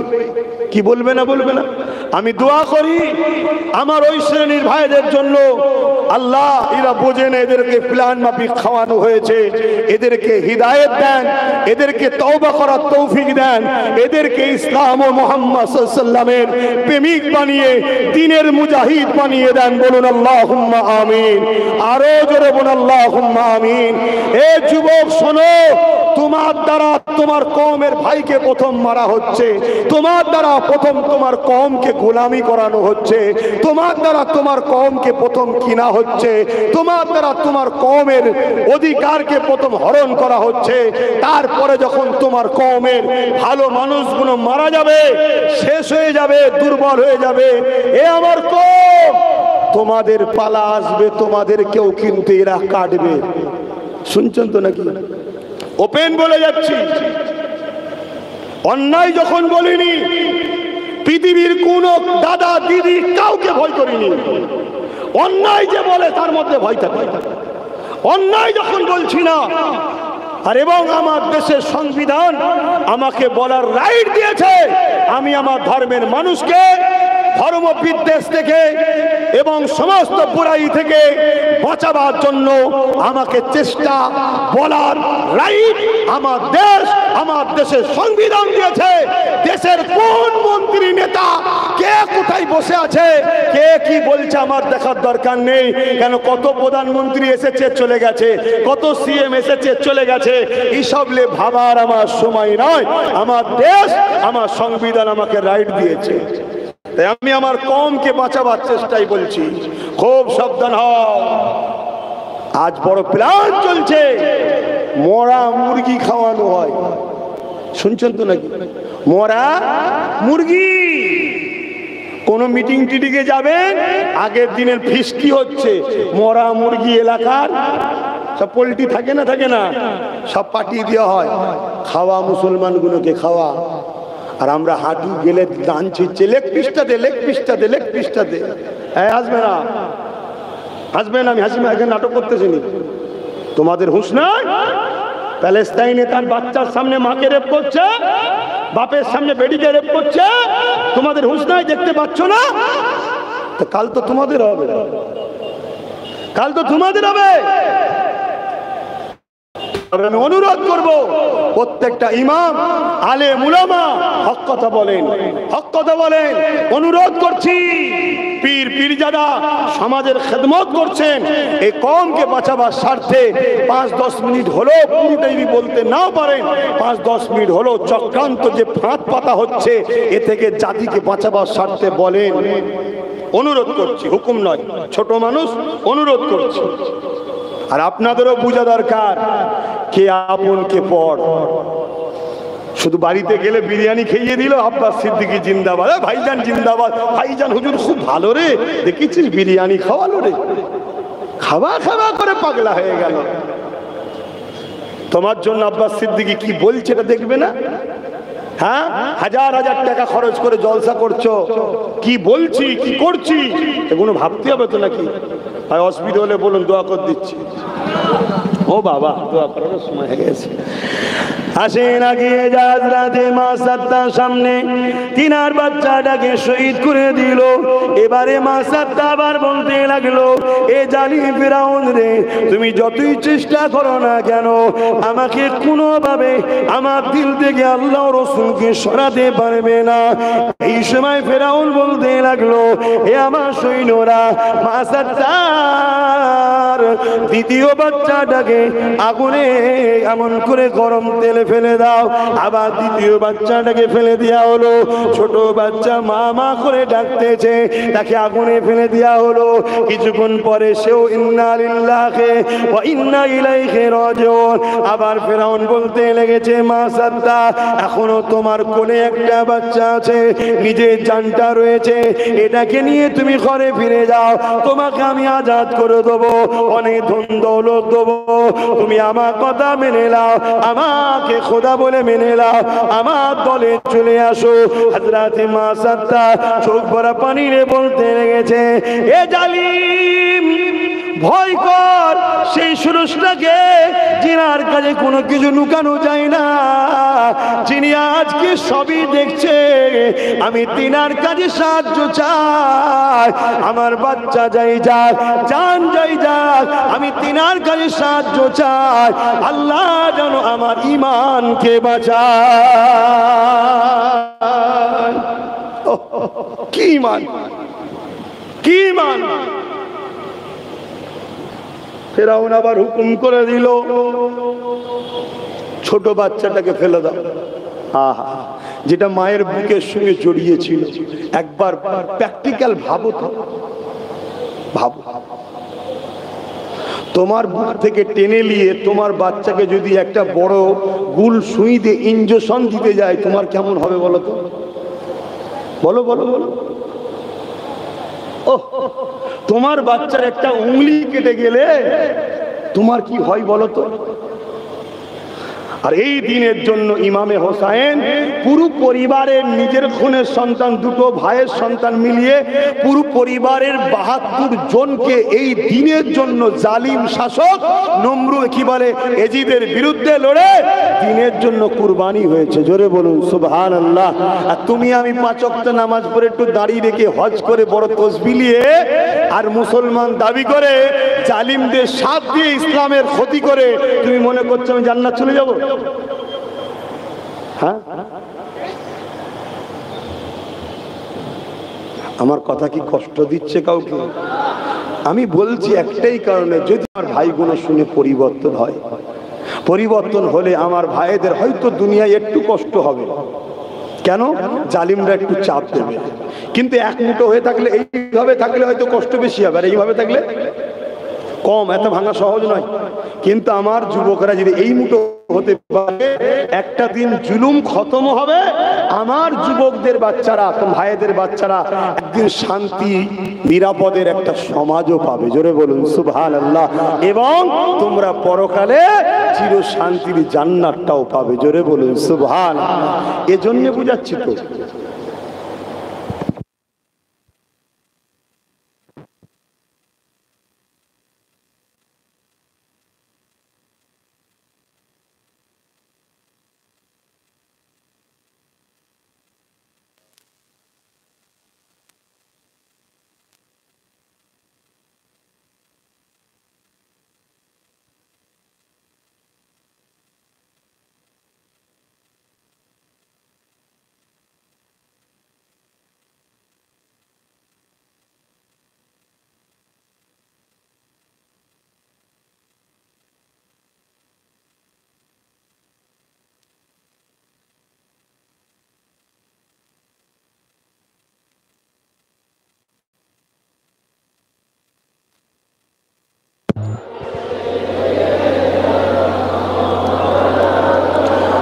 আমার আব্বা জানেরা, হযরতে আম্মাজান মা আসাত্তা হুজুরের কোল থেকে বাচ্চাটাকে ছিনিয়ে নিয়ে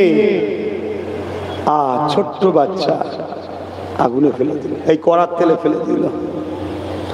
ইন্না লিল্লাহি ওয়া ইন্না ইলাইহি রাজিউন।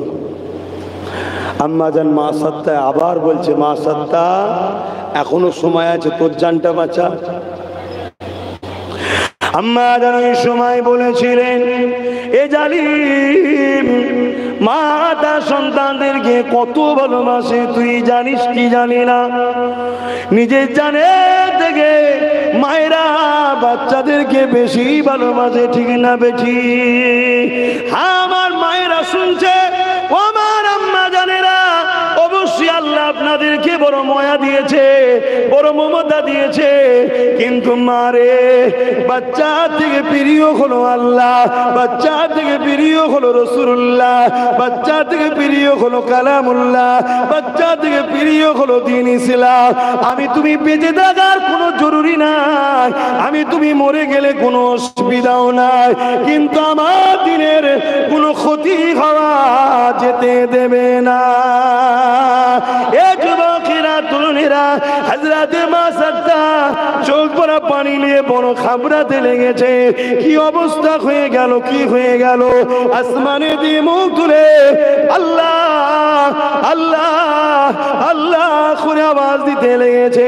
এই সময় গরম করা তেলের ভেতর থেকে ওই বড় ছেলে আর মেজো ছেলেটা আওয়াজ দিতে লেগেছে, মারে ঘাবড়ে যেও না মা, দুনিয়ার মানুষ দেখছে গরম তেলের মধ্যে আমাদেরকে জালিম ফেলেছে।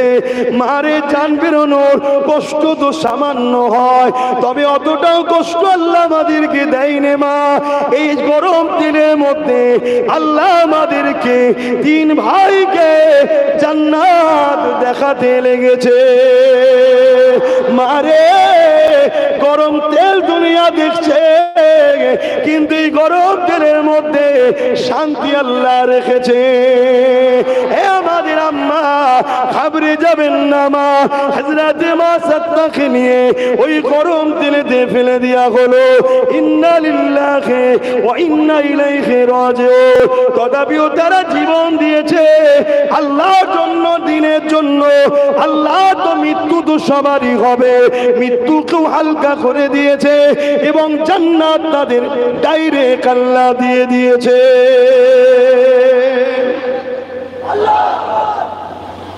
সাবধান হন, খারাপ নিলে হবে না।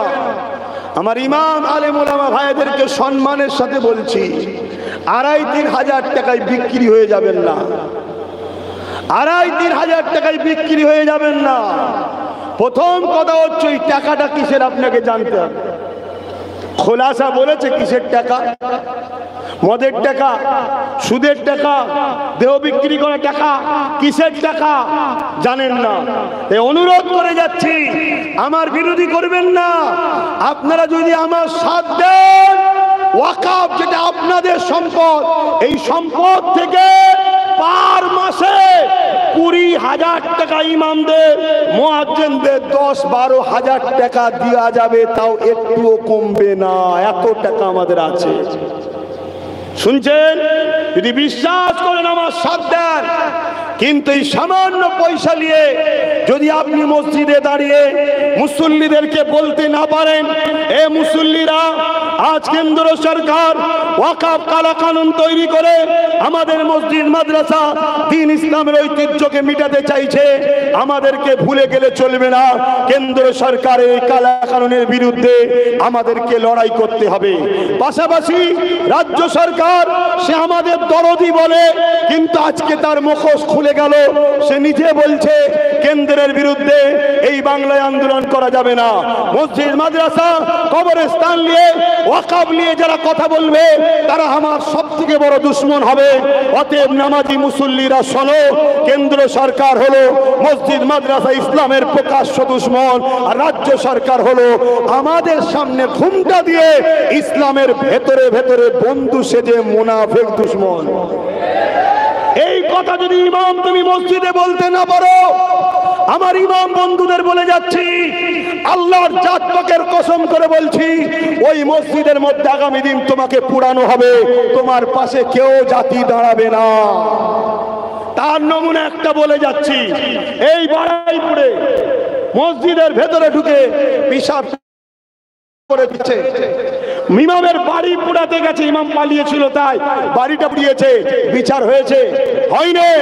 উপরন্তু এই বাংলায় তোমার জেলার একজন রয়েছে, দিন রাত মুসলমানদেরকে টার্গেট করে কথা বলবে, তাকে পাহারা দেওয়ার জন্য 100-200 করে পুলিশ দেওয়া হচ্ছে, যাতে করে তার ক্ষতি না হয়, সেজন্য বেশি বেশি করে মুসলমানদের বিরুদ্ধে বিষ উগলে আমার সম্প্রীতির ভার বাংলার ও আরেক ভাইদের ঘরে একত্রিত তাড়াতাড়ি করতে পারে, যাতে করে বাংলায় এ যাবে ও আসবে, সেই রাস্তা তৈরি করার পরিকল্পনা চলছে। কিন্তু আমার জাত বুঝছো না এখনো, শুনছেন তো নাকি?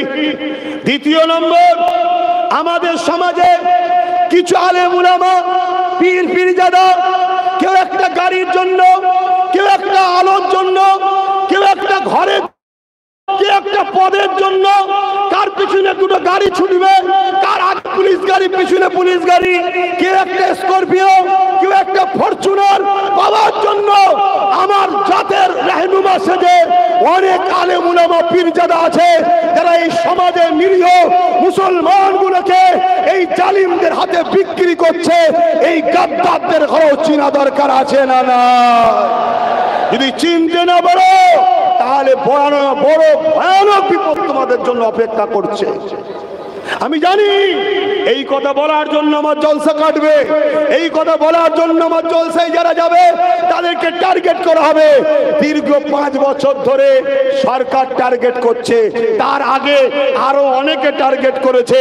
আল্লাহ শুকর করে বলছি, কেউ যদি একটা দরজা বন্ধ করে দেয়, আমার আল্লাহ 1000টা দরজা আব্বাস সিদ্দিকীর খুলে দেয়। জোরে বলুন, জোরে নারে তাকবীর, জোরে বলুন নারে তাকবীর।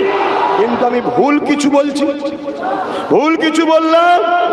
আসুন, প্রত্যেকটা ওয়াইজি, প্রত্যেকটা পীর পীরজাদা, প্রত্যেকটা আলেমের উচিত মাইক পেলেই 5 মিনিট হলো সামনে যারা থাকবে এদেরকে ওয়াকফ নিয়ে সজাগ করানো দরকার, যে আমার মসজিদ, আমার মাদ্রাসা, আমার কবরস্থান, আমার খানকা, আমার ঈদগাহ যদি কবরস্থান না থাকে তোমাকে পুরাতে হবে। আস্তে আস্তে তোমার কবরস্থ মাইন্ডটাকে ঘুরিয়ে পুরানো কালচারে নিয়ে যাচ্ছে, তোমাকে ধর্ম থেকেও সরাবার পরিকল্পনা চলছে। মিলিয়ে দেখো, উভয় সমানভাবে চেষ্টা করছে তোমাকে আমাকে ইসলাম থেকে মুছে দিবার। তাই এই জায়গায় প্রত্যেকটা আলেম উলামা মাইক যখন পাবে প্রত্যেকের 5 মিনিট হলেও বলা দরকার যে বাবরি মসজিদ শহীদ হয়ে গিয়েছিল, সুপ্রিম কোর্টে কেস চলছিল, কিন্তু আমরা চুপ ছিলাম বলে একটা রায় বেরোলো, যে রায়টা সংবিধানের পক্ষে ছিল না, সংবিধান বিরোধী। আজও সুপ্রিম কোর্টে কেস চলছে। আমরা যদি ঘুমিয়ে পড়ি, ওয়াকফ আন্দোলন বন্ধ করে দিই, ওয়াকফ চর্চা বন্ধ করে দিই, আমার জাত যদি ঘুমিয়ে যায়, তাহলে টোটাল ভারতবর্ষের ঐতিহাসিক মসজিদ, মাদ্রাসা, কবরস্থান, ঈদগাহ, খানকাগুলো সব কেন্দ্র সরকার দখল করে নিয়ে আদানি আম্বানিদের হাতে তুলে দেবে। কিন্তু রাজ্য সরকার, আপনার তো বিরুদ্ধে আন্দোলন ছিল না, আপনি তাহলে বিরোধী করলেন কেন? বিরোধী করার কারণ কি? মন দিয়ে শোনো, একটা আইন তৈরি করছে কেন্দ্র সরকার।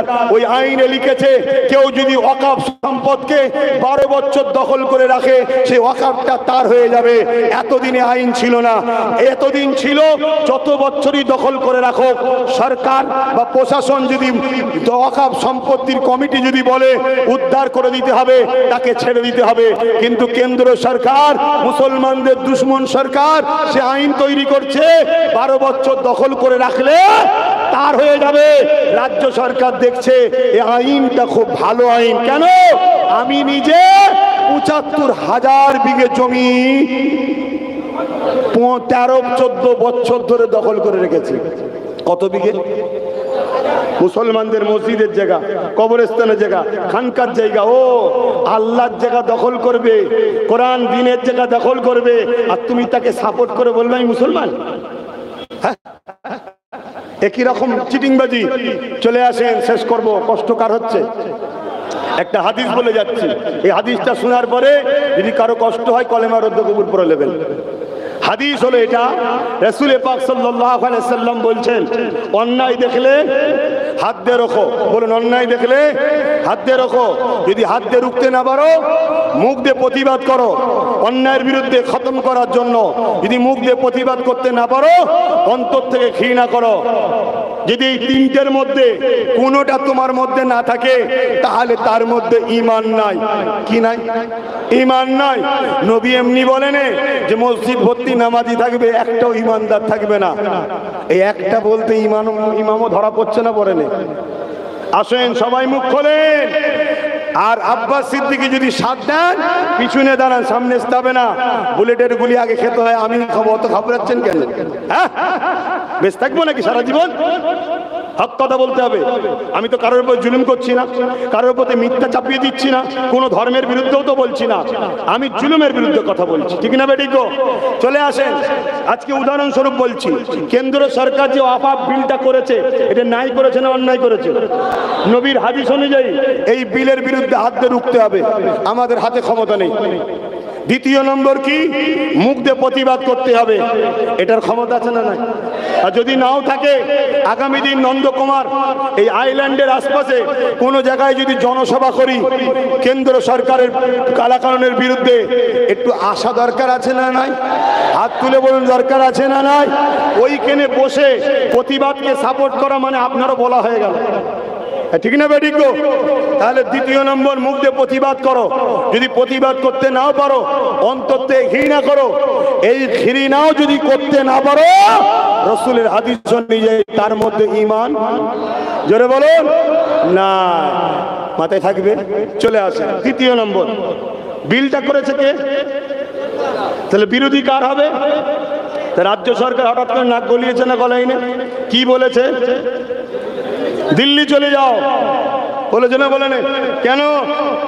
পশ্চিম বাংলা কারো জমিদারি নাকি যেখানে তোমার কথা চলবে, তুমি আন্দোলন করবে আর আমরা ঘাস কাটবো? তাহলে বলো, এই অকাবলে আন্দোলন করলে সব থেকে বড় দুশ্মন আমি তার হব, এই কথা বলেছে না বলেন? এটা ন্যায় করেছে না অন্যায় করেছে? আল্লাহ নবীর হাদিস অনুযায়ী এর বিরোধী দরকার আছে না নাই? নাম্বার ওয়ান, হাত দিয়ে রাজ্য সরকারের বিরুদ্ধে হাত দিয়ে লড়তে হবে। হাতে ক্ষমতা যদি না থাকে, মুখ দিয়ে প্রতিবাদ করতে হবে। যদি মুখেও প্রতিবাদ করার ক্ষমতা না থাকে, এর থেকে ঘৃণা করে দূরে সরে যেতে হবে। যদি তিনটের মধ্যে কোনোটা না থাকে, আল্লাহ নবীর হাদিস অনুযায়ী তার মধ্যে ঈমান নাই, ঈমান নাই, ঈমান নাই। শুনছেন তো নাকি? হুজুর দলিল নয়, পীরজাদা দলিল নয়, দলিল মুফতি মাওলানা ইমাম নয়, দলিল আব্বাস সিদ্দিকীও নয়। দলিল হলো আদিল্লাতুল ইসলামে আরবাতুন, কোরআন সুন্নাহ ইজমা কিয়াস।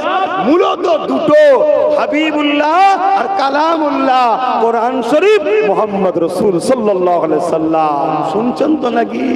এবার নবীর কথা কেউ অস্বীকার করবেন? হ্যাঁ, তাহলে আমাদেরকে মুনাফিক চিনতে হবে না, হবে না? এরপরেও কারা ঘুরঘুর করে দেখতে হবে না, হবে না? হ্যাঁ, যদি এর ভুলটা বুঝে ক্ষমা চেয়ে নেয় আলাদা কথা, যে আমার ওটা বলা ভুল হয়েছিল, আমি ক্ষমা চেয়ে নিচ্ছি, তাহলে আলাদা বিষয়। ঠিক না বেঠিক? আর এর সাথে আমার লড়াই অনেক আগে থেকে, জানেন আপনারা? হ্যাঁ, বলছেন আমি সব থেকে বড় দুশ্মন হবো। আরে এর সাথে দুশ্মনী অনেক আগে থেকে আমার শুরু হয়েছে। কবে থেকে জানেন? আমার জায়গা মেরেছে নাকি? আমার চাকরি মেরে দিয়েছে? আমার পদ কেটে নিয়েছে নাকি? না আমি কিছু চেয়েছিলাম, যাই না। শোনো, লড়াই শুরু হয়েছিল চুচুড়ার মসজিদ মাদ্রাসায় তালা মেরেছিল রাজ্য সরকার। জানো তোমরা? জানো? সেই চুচুড়ার মসজিদ মাদ্রাসার তালা খুলতে যাই আমি, আমার সঙ্গে আমার ভালোবাসার লোকেরাও গিয়েছিল। আর ওই র্যাপ নেপিয়ে চমকাবে, ধমকাবে, মারবে প্ল্যান করেছিল। আমিও বলেছিলাম আজ মারলে কম আছি, কাল প্রতিশোধ তুলে নেব। কেন? সংবিধান রাইট দিয়েছে, সংবিধান রাইট দিয়েছে, ছাড়াছাড়ির ব্যাপার নেই। সংবিধান বিরোধী যে হবে সে আমাদের কাছে কেউ নয়। কেন? দেশ আগে, সংবিধান আগে। প্রশাসনকে স্যালুট করি, সম্মান করি। প্রশাসন আমাদের সামাজিক বন্ধু, আমাদের সুখে দুঃখে সাথ দেয়। কিন্তু তা বলে এটা নয়, কোন প্রশাসন যদি দেশের সঙ্গে গাদ্দারি করে তারও ছাড় নাই। ঠিক না বেঠি? কেন? দেশ অনেক আগে, দেশের জন্য অনেক জীবন দিয়েছে অনেক মহামনীষী। এবং মেদিনীপুর তো বিপ্লব, এ তো বিপ্লবের জেলা, এখান থেকে তো ইনকিলাব হয়। এ ভূমি, এখানে তো বীর সন্তান হয় এই জমিন থেকে, জানেন তো নাকি? এই জেলা থেকে অনেক বিপ্লব কি বলে মেদিনীপুর দিয়েছিল। তো যাই হোক, আমি অত বিস্তারিত যাচ্ছি না। সেই জায়গায় ওই মসজিদ খুলে আসরের নামাজ, মাগরিবের নামাজ পড়ে আলহামদুলিল্লাহ আল্লাহ আমায় নিয়ে এসেছিল। আমি জিন্দেগিতে কি করেছি আমি কিছু জানি না। কিয়ামতের দিন আমার জান্নাত যাওয়ার জন্য আমি মনে করি মুস্তাফার গোলাম হিসেবে তো একটা প্রথম সার্টিফিকেট আছেই, ওটা তো ঈমান। দ্বিতীয় কাজ হিসাবে যদি বলা হয়, আমার সঙ্গে যারা ছিল আর আমি, খোদা তোমার ঘরের জন্য জানকে বাজি লাগিয়েছিলাম। জোরে বলুন সুবহানাল্লাহ। আগামী দিন আমার মসজিদ মাদ্রাসা পল্টুজা যদি ভাঙতে আসে, হাত দিয়ে রুখতে হবে না? হবে না? জোরে বলুন। কিন্তু হাত দিয়ে রুখবেন আপনি, তার আগেই তো তোমার রাজ্যের নেত্রী বলে দিচ্ছে আন্দোলন চলবে না। আর যারা আন্দোলন করতে গেছে তাদের বাড়ি পুলিশ পাঠিয়ে সব তুলছে। শুনছেন না? শুনেন, একটা নতুন পরিকল্পনা হচ্ছে, বলবো না থাকবে? এই অসুবিধা হচ্ছে বাইরে ভাইগুলো।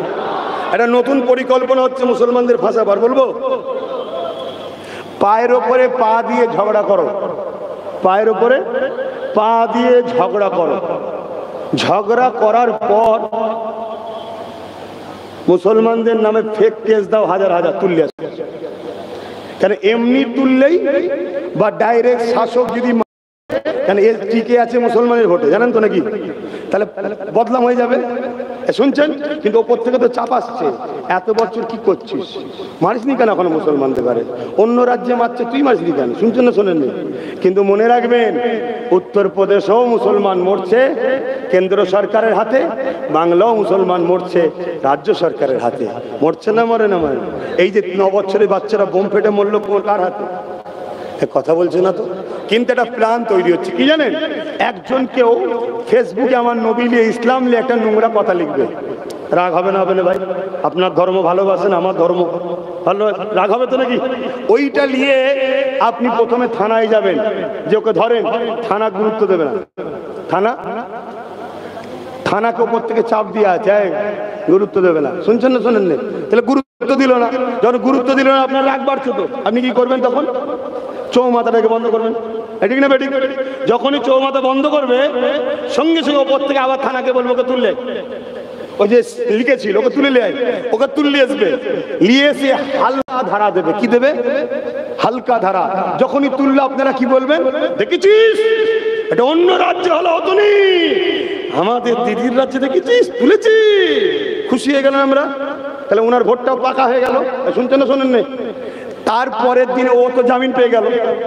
এবার কি হবে শোনো, যতজন আন্দোলন করেছে, হয় সিসি ক্যামেরা, আর না নিজেরাও তো ফটো তোলো, আবার লাইভ সেলফি তোলো না, ওইগুলো দেখে দেখে দেখে দেখে।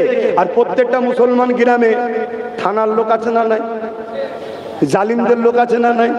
ওই মুসলমানকে দিয়ে ভিডিও করাবে, তার দেখে দেখে দেখে দেখে হাজার হাজার মুসলমান ছেলের নামে কেস দেবে। আর এমন মামলা দেবে যে মামলা 2 বছর 3 বছর কি 3 মাস 4 মাস 5 মাস পরে জামিন হবে। শুনছেন আমার কথা? প্ল্যানটা কি শুনুন। তারপরে কি হবে শোনো, কেস দিয়ে দিল, রাত্রিরে পুলিশ আসবে, আপনার ভয়ে ছুটবেন তো নাকি? এক কথা বলে সব ছুট। যখন ছুটবেন মা বোনেরা তখন কোথায়? জোরে বলুন, ঘরে। বাকিটার খুলে বলছি, মা বোনেদের সঙ্গে কি জুলুমটা হয়। শুনছেন না? শোনেন না? হ্যাঁ, এটা আব্বাস সিদ্দিকী ওয়াজ করছি, শোনো। কত চুনো পুটি বিক্রি হয়ে গেছে দামি দামি টাকাতে, দামি দামি গাড়িতে।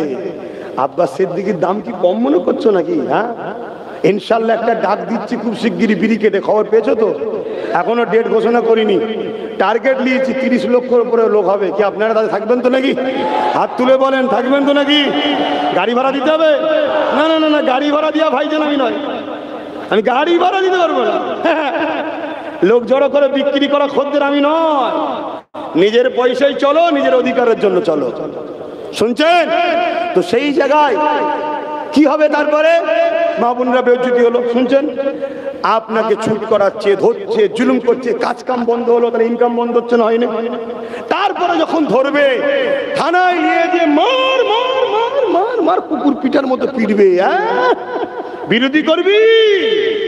স্যার আমি তো আমার দিনের জন্য, দিন তো দিন বলে দিনকে গাল দেবে। শুনছেন না? শোনেন না? পিটিয়ে তোকে ছাল চামড়া তুলে ফেলবে। শুনছেন না? শুনছেন? তারপরে যখন ছাড়বে, ছাড়ার জন্য মোটা অঙ্কের টাকা লাগবে না লাগবে না কোটে? তাহলে সব মুসলমানদের অর্থ যাচ্ছে না যায়নি? অর্থনীতিকে ধ্বংস করো আর মুসলমানকে কাজ কাম থেকে সরাও আর ভয় খাওয়া। একবার যে মার খাবে সে ভয় খাবে না? খাবে না। কিন্তু ইমানদার ভয় খাবে না। ইমানদার ভয় খাবে না। ইমানদার আরো শক্তিশালী হবে, টার্গেট করবে, দাঁড়া তোকে এবার আমি দেখবো। শুনছেন না? শোনেন না? হ্যাঁ, সাইজ একেবারেই করে দেবে। কথা বুঝে আসছে না? না, ইমানদার কখনো ভয় খায় না। শুনছেন আমার কথা? কত রকম পরিকল্পনা হচ্ছে। এই সব কিছু থেকে বাঁচার রাস্তা দুটো বলবো। এই দুটো রাস্তাই হুজুর বলেছে। এক, সিনার পাওয়ার বাড়াও, অর্থাৎ নবীর প্রেম ও আদব। দুনিয়ার সবকিছুর আগে আল্লাহ রসুল। দল করব, কারবার করব, ব্যবসা করব, ততদিন পর্যন্ত করব যতদিন তোমার দ্বারা আমার দিন ও ইসলাম ও নবীর বিরুদ্ধে কোনো কথা পাবো না বা চেষ্টা দেখবো না। যখনই দেখবো তুই নবী দিন ইসলামের বিরুদ্ধে, বাস শেষ। যেমন একদিন তোমরা করেছিলে রাজ্য সরকারের সাথে, আলাদা বিষয় ছিল। আজও মসজিদ মাদ্রাসা দুশ্মন হয়ে গেছে, এবারের সাথে থাকা হারাম হয়ে গেছে। শুনছেন তো নাকি? আজ চলবে না। যেমন বিগত দিন কেউ বলেছিল মাদ্রাসায় জঙ্গি তৈরি হয়, মুসলমান সরেছে না সরেনি? হ্যাঁ, এটাই হলো পলিসি। দ্বিতীয় নম্বর কি? সিনার পাওয়ার প্রথম নম্বর। দ্বিতীয় নম্বর, আমার নবী মদিনায় গিয়ে নবী বললেন রাষ্ট্র তৈরি করতে হবে, অর্থাৎ রাজনীতির পাওয়ার করতে হবে। শুনছেন তো নাকি? তাই আমাদেরকেও রাজনীতির পাওয়ার তৈরি করতে হবে। কি গো, আমার কথায় রাজি? জোরে বলুন রাজি। কারা কারা আমার কাছে একমত? একটু হাত তুলে দেখাবেন। এই একমত তো নাকি? হাত লম্বা করে তোলেন। একমত তো? হাত নামান। যারা বলেছেন মজবুত হয়ে থাকতে পারবেন, নিজেদের দল করুন। শুনছেন না? শোনেন না? এতদিন ছিল না, আলাদা কথা। আজ নবী বংশের বাচ্চা নওশাদ রাজনীতি করতে নেমেছে, ওর সাথ দেবেন? পীরের আওলাদ, নবী বংশের আওলাদ বলে যাচ্ছি, অসুবিধা হচ্ছে নাকি? এই আমার নবীর মেম্বারে ঈদে মিলাদুন নবীতে দাঁড়িয়ে ঈমান নাপাক অপবিত্র তারা দাঁড়িয়ে যদি নবীর দুশমনের কাজ করতে পারে, নবীর মেম্বারে দাঁড়িয়ে নবীর ঘরের ছেলে, নবীর ঘরের ছেলের জন্য প্রচার করছি, কোন বেঈমানের যদি অসুবিধা হয় সে বেঈমান দূর হয়ে যাবে, আমাদের সামনে না আসে। ঠিক না বেঠে? হারামখোর হারাম খেতে খেতে জবানে সাহস হয়ে গেছে। তোমরা আজকে বলছো আব্বাস সিদ্দিকের কথা বলবে কেন? শয়তান, তোর এত বড় সাহস কে দিল? বেঈমান, হারাম খেয়ে খেয়ে দালালি করছিস। এ সাহস হলো কি করে তোমাদের? আজকে ওরা ক্ষমতা তৈরি করে আমার দিনকে মিটাচ্ছে, আমার মসজিদকে মিটাচ্ছে, আমার ছেলে ভালো ভালো চাকরি ইচ্ছা করে কেস দিচ্ছে। দেখছি সেটা ব্রেনিয়ান ছেলে, আগামী দিনে আইএস আইপিএস হয়ে যেতে পারে, কেস দেবে। আইএস আইপিএস কেস থাকলে আর হবে? ভবিষ্যৎ নষ্ট করে দিচ্ছে। রাজ পাওয়ার নালে লুহা, নালে লুহা কাটা যায় না, রাজ পাওয়ার নালে রাজ পাওয়ারকে কাটা যায় না। আজকে কেন্দ্র সরকার ওয়াকফ বিলটা পাস করলো কিসের জোরে? রাজ পাওয়ারের জোরে। আমাদের রাজ পাওয়ারের দরকার আছে না? নাই। এই একটাই ছিল, একটাই সুপ্রিম কোর্টে কেস করেছে। যদি আরো 40টা থাকতো কেস করতো না? করতো না। আর যাকে গুজে গুজে খাওয়ালে সে কি বলছে? দিল্লি চলে যা, বমি করতে পারে। একটু বোঝো, আব্বাস সিদ্দিকী বলে যাচ্ছে, যদি ভালো লাগে লাও, আর নয় যা পারো করবে যাও, বিপদে আসবে না। শুনছেন না? শোনেন? আর আমাকে যারা ভালোবাসো, একটা পরিচয় পত্র রাখতে হবে, তুমি আমার সাথে আছো না নাই। তার জন্য হয় নলেজ সিরির দাদা হও, না আহলে সুন্নাত ওয়াল জামাত কমিটিতে ঢোকো। কথা বুঝে আসছে? এই দুটোর মধ্যে একটাই জড়াও। আর ইমাম ভাইয়ের আবার বলছি, যদি সাথ দেন, একবার কমসে কম প্রকাশ্য যদি নাও দেন, কি করে 20,000 হবে? আমার সাথে পার্সোনাল বসুন না, আমি প্রকাশ্য বলা যাবে না সব কথা। আরে তোমার জেলায় আছে আমাদের দুশ্মন একটা, আছে না? নাই? হ্যাঁ, সে জেনে গেলে অসুবিধা আছে, সব কথা প্রকাশ্য বলা যায়? ওই জন্যে তুমি গোপনে এসে আলোচনা করো, আমি তোমায় রাস্তা দেখাবো। আর তোমরা যদি এক হতে পারো, সামনেই তোমাদের মাইনে চালু হয়ে যাবে, আমি চ্যালেঞ্জ দিচ্ছি। কথা শেষ। কেউ বেজার হলেন? ইয়া নবী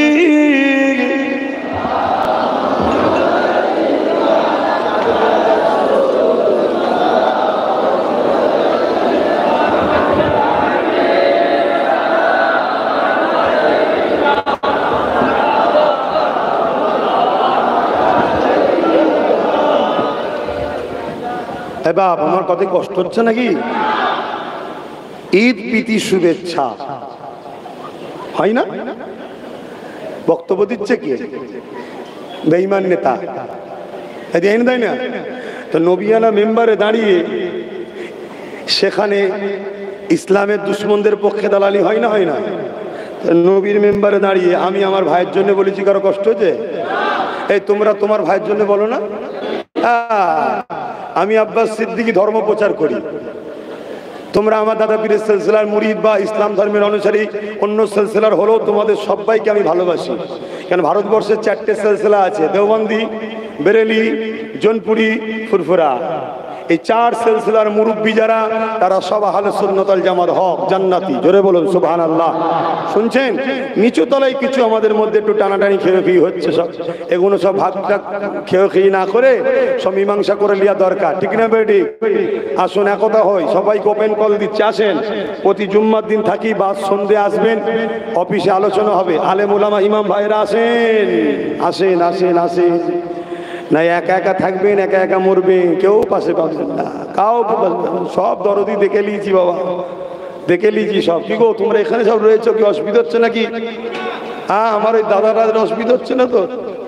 আমি জানি ওনাদের কোনো অসুবিধা হয় না, শুধু অসুবিধা হয় আমার কমের 2-4টে মুনাফেকে আমার সমালোচনা করবে। আমি কিছু ভুল কথা বলছি, হ্যাঁ মাথায় রাখবে। প্রশাসন যখন আপনাকে এসে ধরবে, আর এক পাওয়ার না, প্রশাসনের পাওয়ার না থাকলে আপনি রুখবেন কি করে? ইয়া নবী সালাম, ইয়া রাসূল সালাম, ইয়া হাবিব সালাম, সালাওয়াতুল্লাহ। কঠিন হাসরের দিন